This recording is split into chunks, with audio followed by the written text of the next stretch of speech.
على أسواق الدار يا الله يا رب صل على أسواق الدار يا الله يا رب صل على يا رب صل على أسواق الدار يا الله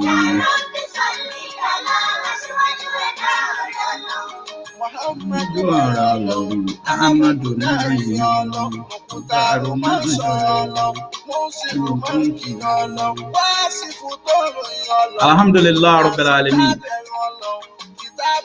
الرحمن الرحيم مالك يوم الدين إياك نعبد وإياك نستعين اهدنا الصراط المستقيم صراط الذين أنعمت عليهم غير المغضوب عليهم ولا الضالين آمين صل على نبي صل على alhamdulillah aki àwọn ìyá wa tí wọ́n wọlé Ọlọ́run bá ti ń ṣe dáadáa fún wa ọ̀pọ̀lọpọ̀ oore kọ́lọ́run wọlé ànábì wa Muhammad sallallahu alaihi wasallam Ọlọ́run má dojú àánú ẹ̀ tì wá ẹ bá wa ṣíà ẹ bá pa àwọn èèyàn wọlé inshallah àti rí àwọn ìyá wa albarka lójú ọ̀nà dín al-Islam dín al-haq tí Ọlọ́run járí wọn pẹ́ àwọn ìyá wa aljanna umul mu'minin Ọlọ́run járí wọn pẹ́ o Ọlọ́run járí wọn pẹ́ ẹ̀sìn bá rí àwọn ìyá wa alhaja wa kafila kaula Ọlọ́run járí àná pẹ́ lọ́gbọ̀ Ọlọ́run bákan náà alhaja wa bilki sabi ilala amami inshallah bẹ́ẹ̀ ni a rí ìyá wa Rashida Akéwúṣọlá láti Canada ilala amami inshallah àbẹ̀lẹ̀ ìkíwa fún Jímọ̀ albarka Jímọ̀ olóyin tèmi lórí ètò wa náà Nasfat America and Canada online inshallah ètò wa tẹ́tí retí ẹ̀ náà káàtí polówó ẹ̀ fún wa òun náà ló dé inshallah a bẹ̀rẹ̀ yín sábẹ́kẹ́ pa àwọn èèyàn wọlé òní tọ́pìkì wa tèmi marriage, benefit of sustaining a marriage and consequence of marriage dissolution inshallah ilé wa ò ní dàrú ọ̀nà wa ò ní dàrú Ọlọ́run gbọ́ Ọlọ́run ẹ bá pa àwọn èèyàn wọlé program tèmi èèyàn gbọ́dọ̀ share a gbọ́dọ̀ share kó délé kó dé oko please invite people to come on the program inshallah èmi la darí program náà lénìí èmi ọmọ yín ọmọ gbogbo àwọn àfáàyè àwọn àkèwà Isa Ayatullah àtiwájú ẹ̀dá ọ̀rẹ́ Ọlọ́run àníkẹ́ ẹ wọlé nítorí tọ́lọ́ àtọ́nàbọ̀ wa Muhammad fẹ́kẹ́ ní ọkọ̀ mí sí ẹ̀ àwọn káwọn ìyá wa rẹ̀ dílẹ̀ ìní Ọlọ́run jẹ́ kí n wà láàárín àwọn ìyá àlùbáríkà ẹni táwọn obìnrin bá sì wà lẹ́yìn ẹ̀ wallahi yóò sì máa gòkè ní wọ́rọ̀fọ́ anáwó makana ayíyà ní ṣubú dánú ọlọ́gbù Ọlọ́run ọláàánú ọlọ́lá hawla wala quwwata illa billahi al-aliyyil azim a'udhu billahi minash shaitani rajim bismillahir rahmanir rahim alhamdulillah adada alfi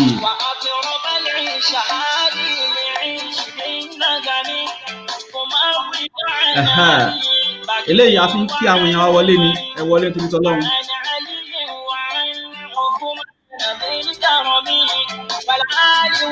ẹ bá wọlé nítorí tọ́lọ́run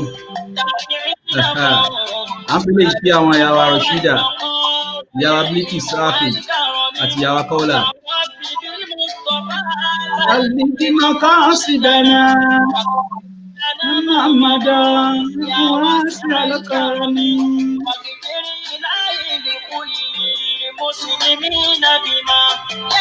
Marriage, benefit of sustaining a marriage and consequence of marriage dissolution, inshallah. Alhamdulillahi Rabbil Alameen. Ar-Rahman Ar-Rahim Maliki Yawmiddin. إياك نعبد وإياك نستعين اهدنا صراط المستقيم صراط الذين أنعمت عليهم غير المغضوب عليهم ولا الضالين آمين. We give thanks to Almighty Allah, the Lord of the world, the omnipotent, the merciful, the Lord of the day of accountability. We thank Allah. We praise Allah. May Allah, in infinite mercy, continue to be with us, continue to accept our supplication, continue to accept our dua, and accept all our effort on the straight path of the deen as an act of ibadah.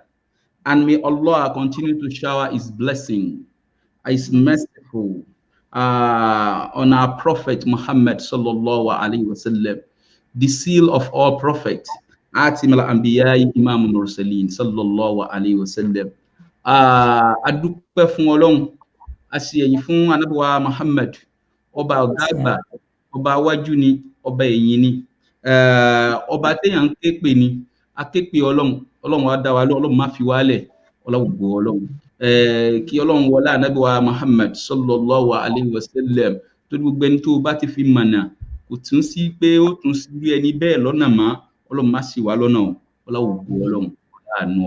La hawla wa la quwwata illa billah al-aliyyil azim. Inshallah, today's program is going to be educative, informative, and interactive. Inshallah, I'm a miss gbogbo ẹni nítorí we want to catch our audience, both Yoruba speaking audience and English speaking audience, because we are in America, we are in Canada, we are in all over the world. Inshallah. Lẹ́ni a máa bára wa sọ̀rọ̀ oríṣiríṣi èdè yẹn náà la máa fi bára wa sọ̀rọ̀ inshallah. Lẹ́ni tí a máa gbójú wo kí la máa gbójú wo náà ni marriage, the benefit of sustaining a marriage and the consequence of marriage dissolution.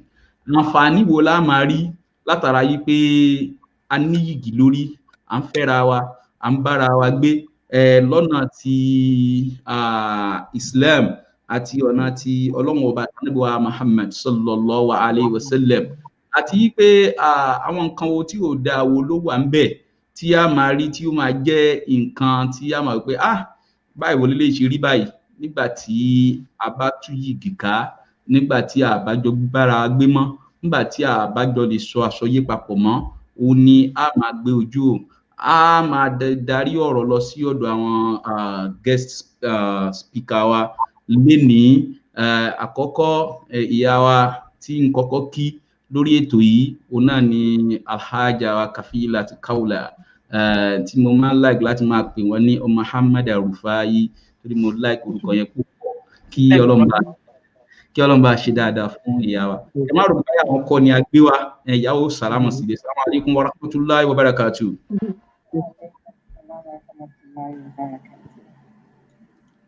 Mi ò gbọ́ yín dáadáa o. Assalamu alaikum wa rahmatullahi wa barakatuh.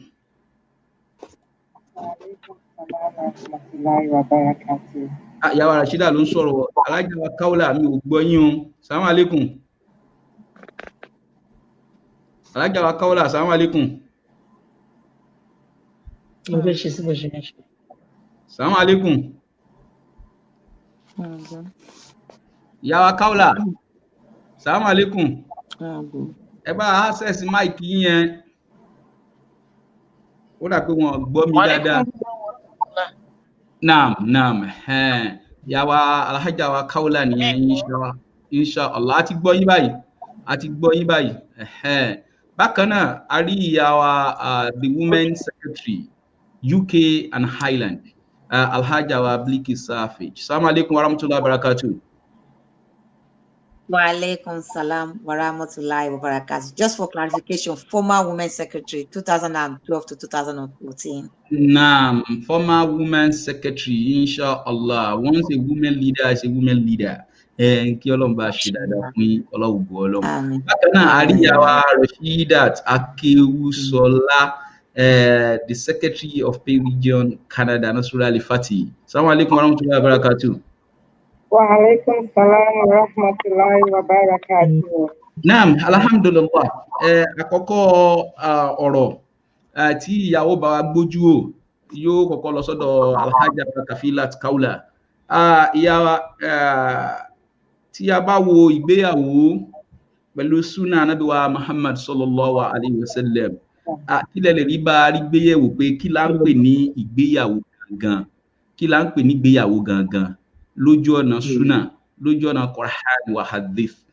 Ìyá wa kí ó sọlá la fẹ́ kí ẹ̀kọ́ bá gbójú wò yẹn náà. Bismillah. Okay.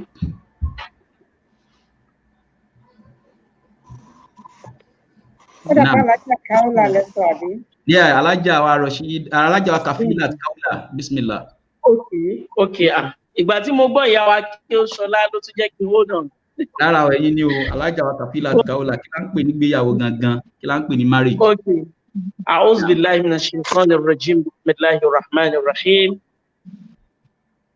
Alhamdulillahi alladhi halala an-nikaha wa harrama az-zina.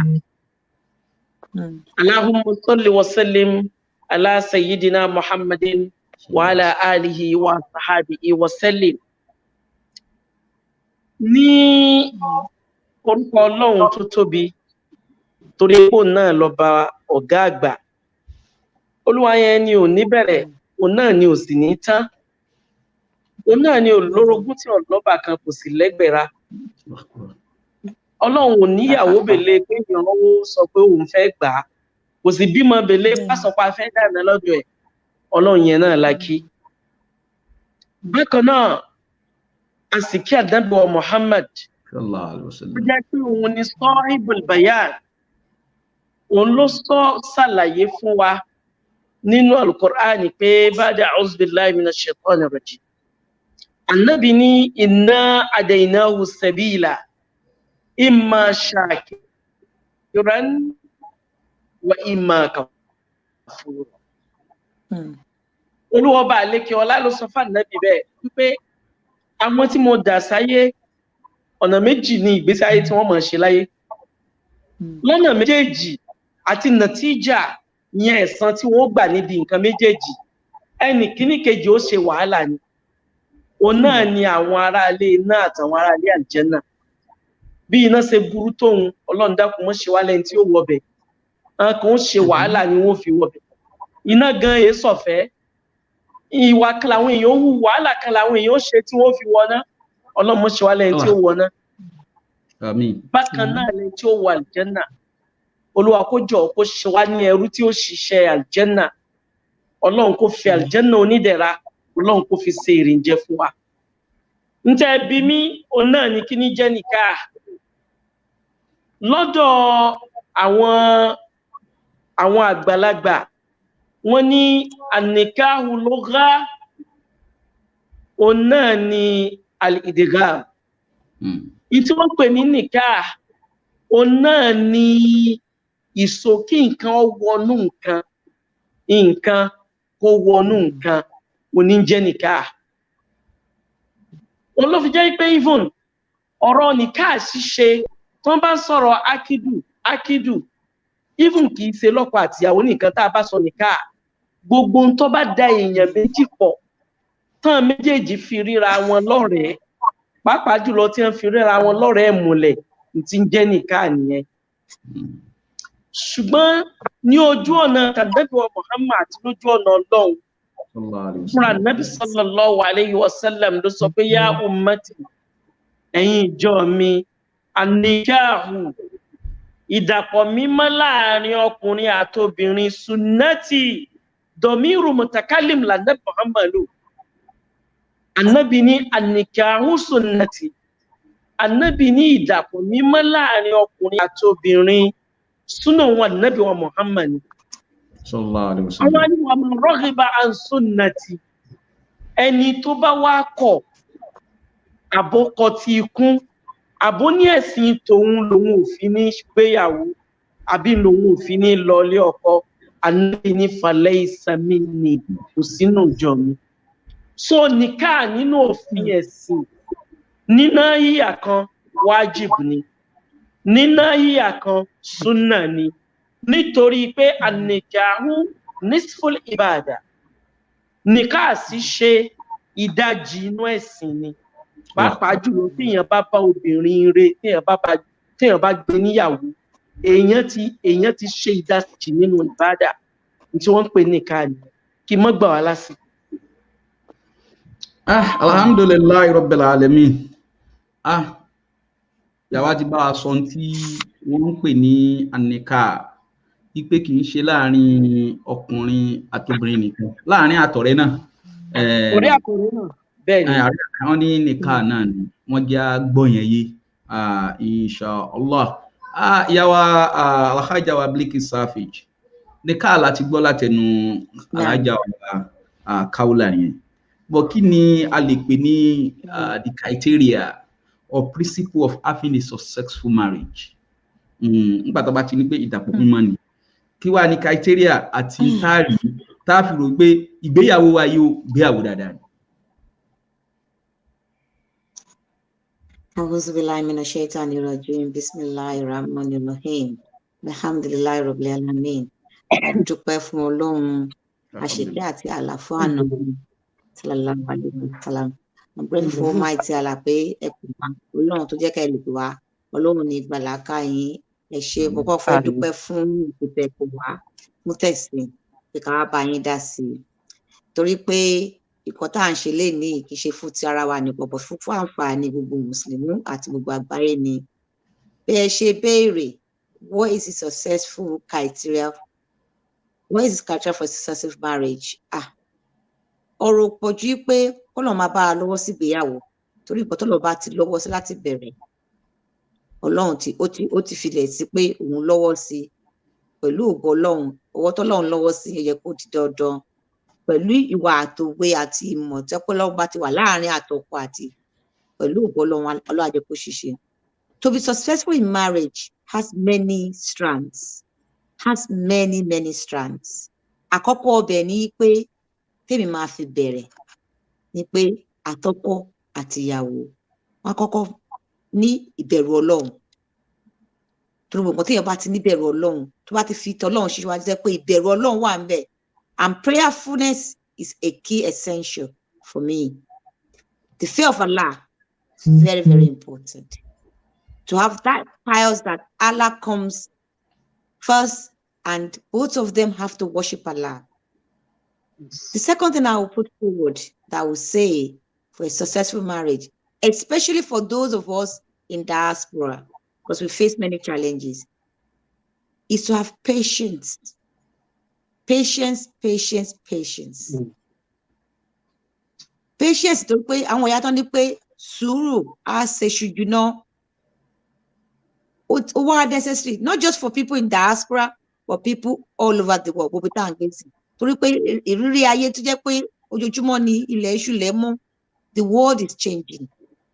And patience is so important, not just in marriage, but even more so in marriage. Torí ẹ̀gbin oríṣiríṣi ni particularly ìyàwó máa rí látara ilé ọkọ ni o, àtara ẹbí ọkọ ni o, àtara wọn ẹbí tiẹ̀ náà. Torí àwọn kan lè bá sọ pé ó ṣe fáwọn ẹbí ọkọ kò ṣe fáwọn, wọn máa gbé tuntun. So obìnrin tí àwọn tó sọ pé obìnrin tí ò bá ní sùúrù ò lè gbélé ọkọ, ọ̀rọ̀ òdodo ni. Torí pé máa ń sọ máa ń tẹnu mọ́ sí pé kọ́nà bá mi fẹ̀rùn ká alájà mi Fatimota fi dúró láì pé nígbà tí mo kéré alájẹ ti ní sùúrù jù, èmi mo wá ń tọrọ sùúrù fúnra mi àtàwọn èèyàn sì. Torí pé téèyàn bá rí rẹ̀ pé nǹkan mi wà tó pé kò tó nǹkan àyàn ti bínú lọ. In a marriage you need patience. Once be prayerful, have the fear of Allah. The third thing I'm going to say is patience. Sabru is so important. The fourth thing I'm going to add to that is perseverance. Èèyàn máa rí ìrírí ayé o. Both the man and the woman in marriage will face many challenges, but you have to have that perseverance. Pé tí àdánwò bá dé, báwo la ṣe fẹ́ gbégbá, kí la fẹ́ ṣe sí? Ẹni tí ó bá dẹ̀ wà pé jẹ́ a ní sùúrù, kò lè withstand pé àdánwò dé.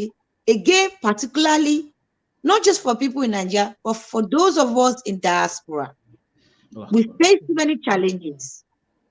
Ṣébi ti pé mo dé ìlú òyìnbó, àwọn èèyàn kan wọ́n ti ń ka iye ọjọ́ tuntun wà ní òyìnbó ò tí kọ́lé ni àbó ò tí ra mọ́tò àbó ò tí ẹ̀ tí wàá hù wọ́n lé tó ti ń kà sí ẹ lọ́rùn mẹ́wàá ìwọ́nù gálára ń yí mọ́ labroad àbí pé kó wá máa wò pé àwọn ẹgbẹ́ ẹ̀kọ́ tó yẹ kí wọ́n dé lóyìnbó within 2 years wọ́n ti méèkì ẹ̀ wàá fẹ́ máa jọ́jì pé kí Ọlọ́run ṣe tèmi báyìí fún mi kí Ọlọ́run wá ṣe tèmi báyìí fún bẹ́ẹ̀ kẹ̀tì ni ìka ò dọ́gba.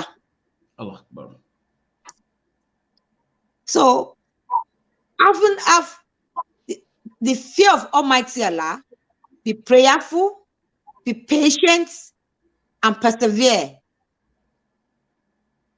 You have to have compassion among yourself as a couple.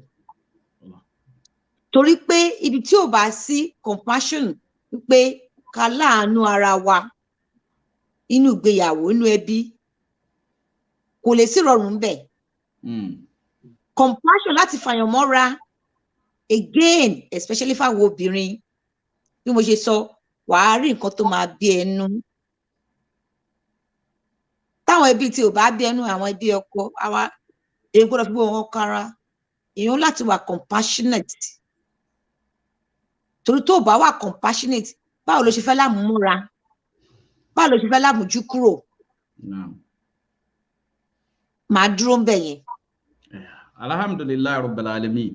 A ti rí pé for a successful marriage right now we must have a patience. We must be compassionate.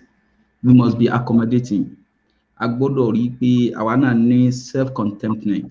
Ìpè nínú ìgbéyàwó tó ṣe dáadáa. Alhamdulillah Rabbil Alamin. Àwọn èèyàn wá ń bá wa lọ. Torí tá a sì gbójú wò pọ̀ inshallah lénìí. Ẹ má gbàgbé tọ́pìkì wa náà ni marriage, benefit of sustaining marriage and consequence of marriage dissolution. Ìyá wa Akéwúṣọlá. We want you to look at the marriage ní diaspora tàwa yìí both America, Canada, UK and Ireland tó yàtọ̀ sí eléyìí tá à ń ṣe ní Nàìjíríà. Báwo lẹ́yìn ṣe lè gbójú wo ìgbéyàwó ní àsìkò tàwa yìí? What are those things, ingredients tó jẹ́ pé nílùú tàwa yìí tó fi yàtọ̀ sí ìlú tá a ti wá l'Áfíríkà? Báwo ni ìgbéyàwó ti bí báyìí báwo ló ṣe rí? Alhamdulillah Rabbil Alamin. Thank you so much. Assalamu alaikum wa rahmatullahi wa barakatuh. Wa alaikum assalam wa rahmatullahi wa barakatuh. Alhamdulillah Rabbil Alamin. Wa salatu wa salam ala khairi halki wa nuri arshi afdalil anbiya'i wal mursalin habibina wa sayyidina Muhammadin abduhu wa rasulihi wa ala alihi wa sahbihi ajma'in bi rahmatika ya arhamar rahimin. All glory, all honor, all adoration are due to Allah subhanahu wa ta'ala, and I seek my blessings and peace upon our holy Prophet Muhammad, his household, and his companion. I greet everyone on the platform today. I greet all the stakeholders of Nasfat, the Party Society, and I greet my home, my special group, Nasfat region, Ilale Hamam, inshallah. I won't waste much of our time. So the topic you want to mention, looking at this part of the world, báwo ni ìgbéyàwó ṣe rí ní àárín wa níbí báyìí? Alhamdulillah, the first speaker said a lot about what nikah is. And it's kind of an ordainment from Allah subhanahu wa ta'ala. It's supposed to be a lifetime contract between two individuals that brought their lives together economically, financially, socially, morally, even spiritually, with some obligations and some commitments. But unfortunately, these days, this supposedly a lifetime contract is often cut short by separation and divorce. A big example in the diaspora. One thing that I think we are lacking in the diaspora is we are going into the marriage. I think we have different orientation, different thinking going into the marriage. But the major thing is for us to have that thinking or to have that idea that we are going into the marriage to grow and build in selflessness. Selflessness, if you are self centered or you are selfish, you're not going to make a hand meet in your marriage. And it's very, very crucial in the diaspora. What I mean by this is in a marriage, the husband has to serve the wife has to serve the husband, and both of them have to serve the children they are bringing into this marriage. So, therefore, in the diaspora, we have all these challenges that it is not a matter of the man is the breadwinner. So, both the woman and the husband, they are all working, they are contributing, they are sharing responsibilities. It's kind of a normal situation in the diaspora. So, you are sharing responsibilities. So, ẹjọ́ ń san owó ilé, ẹjọ́ ń san owó iná, ẹjọ́ ń san gbogbo àwọn bills yẹn. But what I mean by selflessness is that when you go into a marriage with that thing in your mind, whenever you start contributing your own quota to sustaining your marriage, you don't see it as um, helping your husband or doing your husband a favor. You see it as doing your own, you are accomplishing your own fulfillment, you are doing your own obligation to sustain your marriage. It's honors unto you to make sure that your marriage works. So that is what you are doing. So tábà ti rí ní rí pé èmi nìkan kọ́ ni mo wà nínú kinní yìí, mo ń lọ darapọ̀ mọ́ ẹnì kejì mi ni. So whatever tá a bá ń ṣe, we will see it as pé à ń ran ara wa lọ́wọ́ ni. Ẹ ní orí àpé náà mo ń ṣe favour fún ni. The moment you start seeing it as you are doing a favor to the man, then problems start setting in. You start rubbing shoulders with the man. Then you start thinking that, you know what is he doing? I can do better. It's contributing, I'm contributing. It's working, I'm working. So we have equal rights. We have equal rights. And Allah subhanahu wa ta'ala said in Quran 30, in Quran 4:21 that men are the sustainer and the protector of women, and women should be obedient. So it's true that ọkùnrin ló yẹ kí wọ́n tọ́jú ilé, but in the situation we are here, it's not easy for a man. Even we find that most women make more money than their husband in this part of the world. So we cannot ask the man to shoulder all the responsibilities in the home. So when we are doing this responsibility, we need to see it as contributing our own quota to the home. We are, making our own work. So if we have this at the back of our mind, our marriage will be strong footed. Meaning, ìgbéyàwó wa kò ní túká. Another thing is pé love matters most. When we are going into marriage, wherever we are, there must be love. So tó bá jẹ́ pé marriage of convenience then it won't last long. So love is quite different from feelings. Feelings can go and come. Feelings, when the going is good, the feelings can be good. When the going is bad, the feelings can be terrible at times. But love is a commitment. It's a lifetime commitment. Love goes nowhere. It means that you are committed to each other in good, in bad times, in trials, during ups and downs. You are committed. You are staying. You are together. You are weathering the storm together. So that is another thing that we are lacking in the diaspora. The moment we get here, the moment we start assisting, or the moment we start, contribute our own quota in maintaining our home, we start seeing it as we throw the love out of the window. So, kò ní sí ìfẹ́ mọ́. Nǹkan tó wà lórí wa nísìnyí pé we are making money, we are sharing responsibility. So whatever it is, I'm ready to give it back to him. I'm not going to listen to him. So that's another thing, ni diaspora. Then the major thing also is housekeeping. Housekeeping tremendously stress in the home increases with the house chores, because if the woman feels that she's doing all the household chores by herself without getting any help from the man, oh my goodness, the adrenaline is going to go very, very high. And if care is not taken, if you say anything at that particular point in time, the woman may play off. And like my sister rightly said the other time, the patient matters more. So we see it as household chores or housekeeping is solely a woman responsibility. In the diaspora, I'm sorry to say, it's not. We cannot say it's solely a woman's responsibility because the woman is the wife, she's the mother, she's the worker, she's the community responder.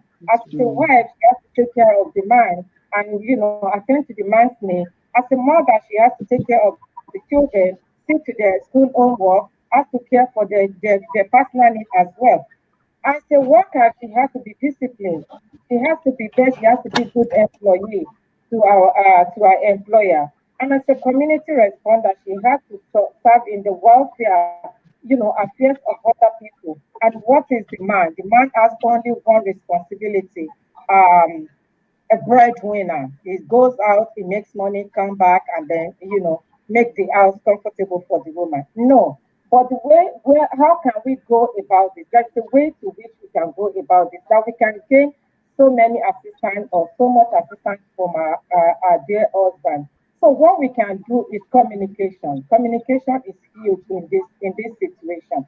So obìnrin yẹn fẹ́ dáná, you're going to do laundry, you're going to cook, you're going to clean, you're going to get the children ready for school. All this is going into your head, is stressing you out, is making you feeling overwhelmed. So what you can do is sit at a round table with your husband. You know what? Àwọn àgbàlagbà sọ pé ohun máa ń yọ owó lápò, ó tún máa ń yọ another thing lápò. So the way you table your problem, it depends on will determine the response that you're going to get. So if you table your problem, in a polite manner to your husband will listen to you. Ah, we have this to do, we have this to do. Is there any way you can assist or what can you assist? Even without saying, the man can say, you know what, I am free this weekend, or weekend is okay for me, or Thursday or Friday, my schedule is light. I can do the laundry, don't worry. Or maybe when we wake up in the morning, you start with the cooking and preparing breakfast and dishing lunch for everybody. I take care of the kids. I'll shower the kids. I'll dress them up. But it depends on the way you ask for this. That is how you will get it. If you think that it's your right, my sister, you may not get it. So we don't claim right. Another thing is humility. Humility, we need to know that we are all human beings. We are bound to make mistakes. So when mistakes are made, don't hesitate. Don't be too arrogant or too full of yourself to ask for forgiveness from your husband. It costs nothing. Three-letter word. It can move mountains. Allah I Akbar. am sorry. There's no how a woman will say, I am sorry to a man that will not melt that man's heart. But in the diaspora, I don't know, that thing is in us that bóyá torí owó tá à ń make yẹn ni or some other, I don't know.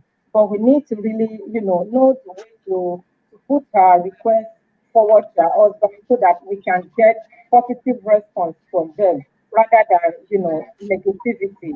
And then when they do something wrong and they ask for forgiveness, you should be ready to forgive, and you should not dwell on the past mistakes or what has happened in the past, and then you continue referring to that anytime things happen. It will lead us nowhere than separation and eventual dissolution. So the major thing in the diaspora is to keep our love. Don't let us don't let us have feelings. Let's have love. When we have love, then we'll be able to stay committed in any trials. We'll be together. And then another thing is to be selfless. So when we are selfless, we share the responsibility without feeling as doing everything to the husband. Another thing is that when I'm saying this today, like treat your husband like a king. I refer to our husband as king in the house. And the analogy that I will use is this. When a king enters his palace, when a king enters his palace, everybody in that palace will halt whatever they are doing. Everything they will pause and give that king a befitting welcome. What do we do when our husband comes home? We are on our phone, we are chatting, we are all, doing some things, and we keep on doing what we are doing. No, my dear sisters, when your husband comes up, leave whatever you were doing. Greet your husband, embrace your husband, ask about his day. If what you are doing is so important or something that you cannot leave, gesticulate so that he knows that you recognize him coming in. And then, prepare his food and some other things. But in the diaspora, because everybody is busy, we are all going out and coming back. Even some couples they hardly see each other. You know what? The man is working in the morning, the woman is ready for him. As soon as the man comes back around 4, 5, the woman is bolting out of the door, and the man will take care of the children. So with this, we are losing so many things in our marriage, which eventually leads Alhamdulillah. to. So these are the things that we need to look into in the diaspora. It's busy here, it's challenging, but with perseverance, like my dear sister said, with patience, we can do a lot. And if we know the way to put our request through to our husband, we can achieve a lot from them. Jazakumullahu khairan. Ayakun ìyá wa Ọlọ́run jẹ́ àrí yín pẹ́ ìlàlá àmàmì insha Allah. A wá padà sí ọ̀dọ̀ alájà wa Kafilat Kaula insha Allah. Ẹ máa bá a gbójú wo yìí pé a ti ń sọ gbogbo pé bí ìgbéyàwó ṣe rí leléyìí, bó ṣe kó ṣe rí leléyìí. Ṣùgbọ́n Ọlọ́run náà ń tọ́ka wá sí irú èèyàn wo ló yẹ ká fẹ́. Tá a bá ṣègbéyàwó, báwo la ṣe bẹ̀rẹ̀, báwo la ṣe fẹ́. Ẹ wá bá líǹkì ẹ̀ mọ́ yí pé nígbà tá a bá wá fẹ́ tán kí làwọn àǹfààní táwa rí ńbẹ̀. Bismillah.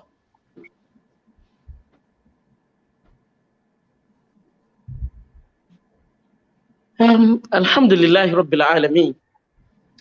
Àkọ́kọ́ náà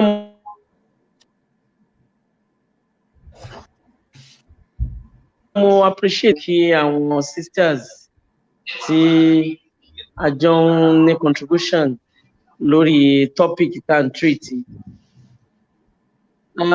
Láàrin ìṣẹ́jú díẹ̀, ẹ jẹ́ kí n sáré sọ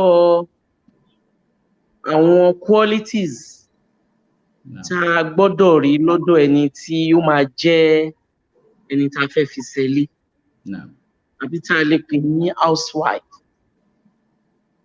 Alákọ̀ọ́kọ́ ó ní Ajia Balkis wọ́n ti mention rẹ̀. Èyí ò la need lọ́dọ̀ both ọkùnrin àti obìnrin.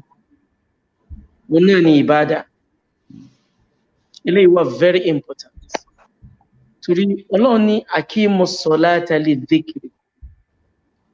Láyé mi, Ọlọ́run ní Akimu Salata inna Salata tanha anil fahsha'i wal munkar.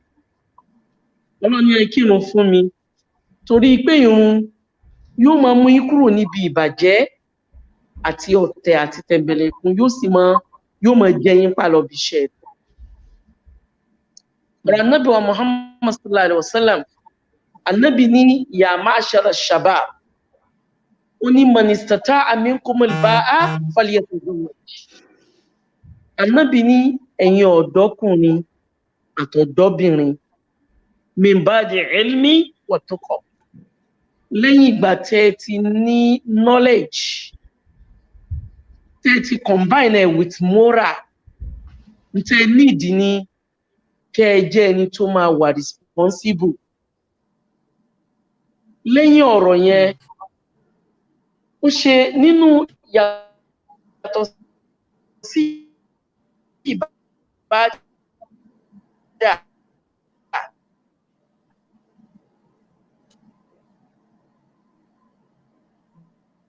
The quality tá ní ìtìrín ìyàwó lé o máa jẹ́ obìnrin tí wọ́n jẹ́ obìnrin rere, ó láti ní ìtìjú.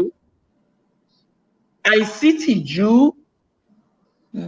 ní ò fi jẹ́ pé àlùbáríkà ò tó nǹkan, ló fa tí ò fi sálùbáríkà tó nǹkan.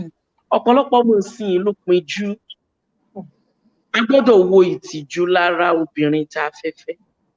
Number 2 ni lẹ́yìn ìgbà tóbìnrin bá jẹ́ ẹni tí ó jẹ́ olùsìn Ọlọ́run. Ẹlẹ́ẹ̀kẹta nínú quality tí a wò lára obìnrin tá a fẹ́ fẹ́ òun náà ni tí wọ́n ń pè ní knowledge ẹ̀kọ́. Ṣé nítorí ńgbà míì wà tó jẹ́ wípé àwọn àgbàlagbà náà sọ pé ní tí èèyàn ò bá ní èèyàn ò lè fún yàn. Obìnrin tí ò bá lẹ́kọ̀ọ́ ìsẹ̀mí tí ó máa lò kò ní sí tí yóò fi kọ́ mọ. Òun ló ṣe very important kóbìnrin lẹ́kọ̀ọ́. Èyí tó kún òun náà ni kóbìnrin wà presentable, wà very important, kò ṣeé yọ́lẹ̀ o. Ọ̀pọ̀lọpọ̀ àwọn èèyàn tí wọ́n máa rò pé beauty is nothing, kò ń ṣe bẹ́ẹ̀ o, because kódà kóbìnrin ọ̀dà tó jọlẹ̀ òní ti mọ́ tó bá ṣàgbákò ọkùnrin burúkú ìgbà yẹn lèèyàn mọ̀ pé wà yẹn ò jẹ́ nǹkan. So kò ṣeé yọ́lẹ̀ nínú sẹ̀mí. Ètò wà very important tá a gbọ́dọ̀ rí lára obìnrin tá a fi ṣẹlẹ̀ òun náà ni kó jẹ́ pé ìyá rẹ̀ ló máa bí. Torí pé òwú tí ìyá bá gbọ̀n òun lọmọ máa rán. Tí obìnrin rẹ̀ bá bíyàn kò ní síbi téèyàn lè máa lọ tọ́lọ́hun ní máa gáìdì yẹn. Torí pé yàtọ̀ sí ìṣọ́ Ọlọ́run èèyàn ní ìdí ìbẹ́ lọ́run lọ́dọ̀ ìyá tó bíyàn nítorí kéèyàn lè bá rọ́nà lọ. Òun ni ṣẹ̀ríà fi sọ fún wa pé a gbọ́dọ̀ wo obìnrin tá a fẹ́ fẹ́ ṣé kìí ṣe ìyá rẹ̀ ló ń control bàbá ẹ̀. Because tí obìnrin ní kó dábàá ọkùnrin ló ní àṣẹ. Gbogbo àwọn nǹkan wọ̀nyí tá a bá wà wò ó tán lára obìnrin tí a tún wá ṣàkíyèsí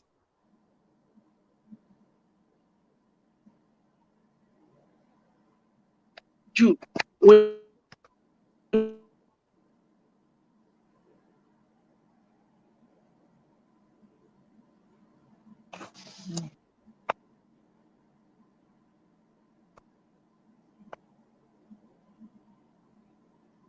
ni pé ìyá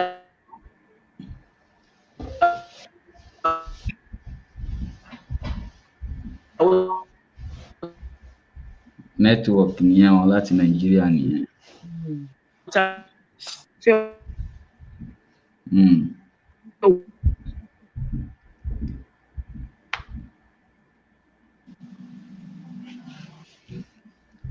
Network nìyẹn insha Allah.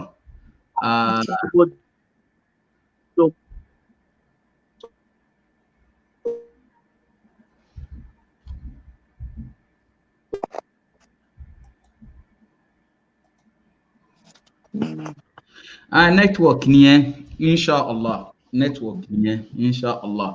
Àwọn ó bá wọlé padà, alájà Sáfìjì náà àwọn náà bá wọlé padà insha Allah, insha Allah. Network yẹn ó ṣe bí kíní. Insha Allah èèyàn wa ẹ bá share nítorí pé eléyìí ó ní àǹfààní tí ó ṣe púpọ̀ fún ìdílé. Torí ìdílé mi wà tó ti ń ṣèkì báyìí tó sì láǹfààní púpọ̀ tí ó ṣe insha Allah. A máa bá share. Naam alájà. Naam alhamdulillah, iṣẹ́ tí ń gbọ́ mi. Naam máa ń gbọ́ yín dáadáa báyìí. Ẹ jẹ́ má bínú network Nàìjíríà. Naam. Torí ẹ̀ ló jẹ́ ká Nábì sọ fún wa wípé ó ní àwọn qualities tí èèyàn gbọ́dọ̀ wò lára obìnrin. Mo really appreciate the contribution Alájà Balkis Akeushola àbí Alájà Rashida Akeushola nípa pé ìsẹ̀mí ẹ̀yin tẹ́ ń bẹ níbẹ̀ ó yàtọ̀ púpọ̀ sí ti àwa tí a wà ní Nàìjíríà. Ṣé wá rí tó wá ṣe pàtàkì tí gbogbo obìnrin ayé gbọ́dọ̀ máa rò tí nǹkan yẹn lè bí oríire àtàlùbáríkà fóbìnrin yẹn àti fún ọmọ tó bá bí oníkóbìnrin try whatever tí ó bá rí kó ní tí ó bá rí kó jẹ́ irú ipò tí ó bá rí kó wà kó fira rẹ̀ sí abẹ́ ọkọ rẹ̀ kó jẹ́ pé ọkọ rẹ̀ ló máa jẹ́ aláṣẹ rẹ̀. Ọlọ́run subhanahu wa ta'ala kò ní padà lẹ́yìn wa. Ẹ jẹ́ kí n tún dúró bá wọn. Alhamdulillahi rabbil alamin, alhamdulillahi rabbil alamin. A ti ń lọ sínú ọ̀rọ̀ náà nítorí àsìkò. Àyè sì máa wà fún dúró àwọn bẹ́ẹ̀ náà imam. naam, àyè sì máa wà fáwọn èèyàn wa láti béèrè béèrè inshallah. A sì máa ṣí ojú òpó lẹ̀ tí a sì béèrè béèrè dáadáa. Nítorí Ànábì wa Muhammad sallallahu alaihi wasallam tí Ọlọ́run fi rán Ànábì ó against ipe kí a máa kọrẹ ni. Kì í ṣe yí pé àyè ò wà láti kọrẹ ni, ṣùgbọ́n ó gbé ojú wo pé tí a bá tún lè amend ẹ̀, tá tún lè tún ṣe dáadáa, kí ìdílé dáa, because tí ìdílé bá ti dáa, immediate environment wa yóò dáa, society yóò dáa, nation at large yóò dùn dáadáa, yóò dùn dáadáa, yóò dùn dáadáa. A wà lọ sọ́dọ̀ ìyá wa Bliki Savage, ipe lábẹ́ òfin, ìyá wa gbé fóònù yẹn dáadáa ká rójú yín dáadáa báyìí. Lábẹ́ òfin ti òyìnbó, torí a mọ̀ yí pé ìlú òyìnbó ni ẹ̀yin wà, lábẹ́ òfin ti òyìnbó, ipe à ń fẹ́ra wa yẹn náà lábẹ́ òfin tòyìnbó, bá gbójú pé à ń fẹ́ra wa lábẹ́ òfin tòyìnbó, àti pé kí ni ṣé benefit kan wà ń bẹ̀, ipe lábẹ́ òfin tòyìnbó benefit wo ló wà ń bẹ̀ lábẹ́ òfin tòyìnbó, àti pé benefit wo ló tún wà, ipe ìjìyà wo ló tún wà ń bẹ̀, ipe kí ni nǹkan wá dà wá pọ̀, àwa kọra wálẹ̀. Afẹ́kẹ́ bá fi tòfin, afẹ́kẹ́ bá fi wò. Bismillah. A'udhu billahi minash shaitani rajim. Bismillahir rahmanir rahim. Ṣé benefit kan wà ń bẹ̀ yìí pé a ṣègbéyàwó lábẹ́ òfin, àwa kọra wa lábẹ́ òfin? òyìnbó. Ọ̀rọ̀ yẹn wúwo, ṣùgbọ́n níwọ̀n bá yí pé Ọlọ́run gbà wá láyé àti dé ìlú òyìnbó ti pẹ́, a lè ti bájọba ṣiṣẹ́.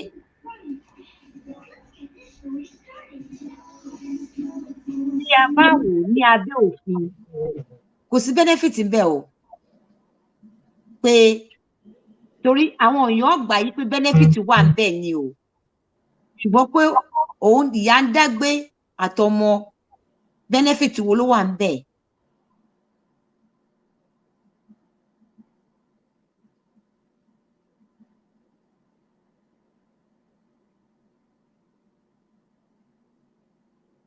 It's not working and give you something to eat and live, but it is a struggle. Talking within the UK law, it is a struggle to live as a single parent and to live on under welfare benefits, and I mean minimum income to live. And the money is only to maintain you so that you do not turn to crime or any unlawful thing. Wallahi, legally, legally, it is more beneficial within the law to have a family unit. It is more beneficial because that is why when you find a family is going through difficulty, the law always encourages mediation, support. They will try to support the family through social services, through community, because it's very costly, extremely costly to have a broken home. People perceive that there is benefit in law. There is no benefit whatsoever. What is there is protection of the law, that the mother and the children, or the husband and the children, whichever side, they are protected. The family unit is protected so that they don't become vulnerable, they don't become homeless. So that's where the law comes to protect that family unit. Okay, should it be that you choose not to be together, we will protect you legally. Is there benefit? My solution will be there's no benefit, whether physically, morally, financially. And I start by the physical separation. The physical separation, the law might protect you to give you housing. If the woman leaves the husband with the children, with or without the children, the law will protect you and give you some housing. In those days, they might quickly give you permanent, but now it's temporary housing, so that you're not sleeping on the street. They offer you that protection in the UK. If you do not work, again, they'll give you some money. The money they give you is just to buy food and to sustain you. Your children will be supported in the school, but they'll give them free school meal, so that those children do not feel left out. Morally, yes, you have some family support worker. So for your children, they do not want those children damaged. So for me to go back to the question, is there any legal benefit? No, there is protection. And I want people within the diaspora to understand that, because there's this inference that it is beneficial to be a single mother. It is not beneficial. It is so damaging, especially when the children are very young. Because not to have a father figure to guide them, to console them, they are missing something. They feel left out. They go to school, other children are talking about their father. They have nothing to relate to. They have no support. A woman cannot do it all. I am not a feminist. I believe so much in the family unit. Yes, there might be times where a woman and a man might call it a day. I would like to say, wait, wallahi, we will to back about today. Ṣùgbọ́n aláti ní àgbọ́yé pé because ní diaspora is like pé ìjọba tọ́jú mi wọ́n fún mi lé, we need to really pause àwọn obìnrin wa àwọn ọkùnrin pé kí n máa dágbé tó máa fún mi lówó. There is no benefit whatsoever. The country might protect you so that you don't become hungry, you don't become homeless. But there's physical and moral damage to that family unit. Although that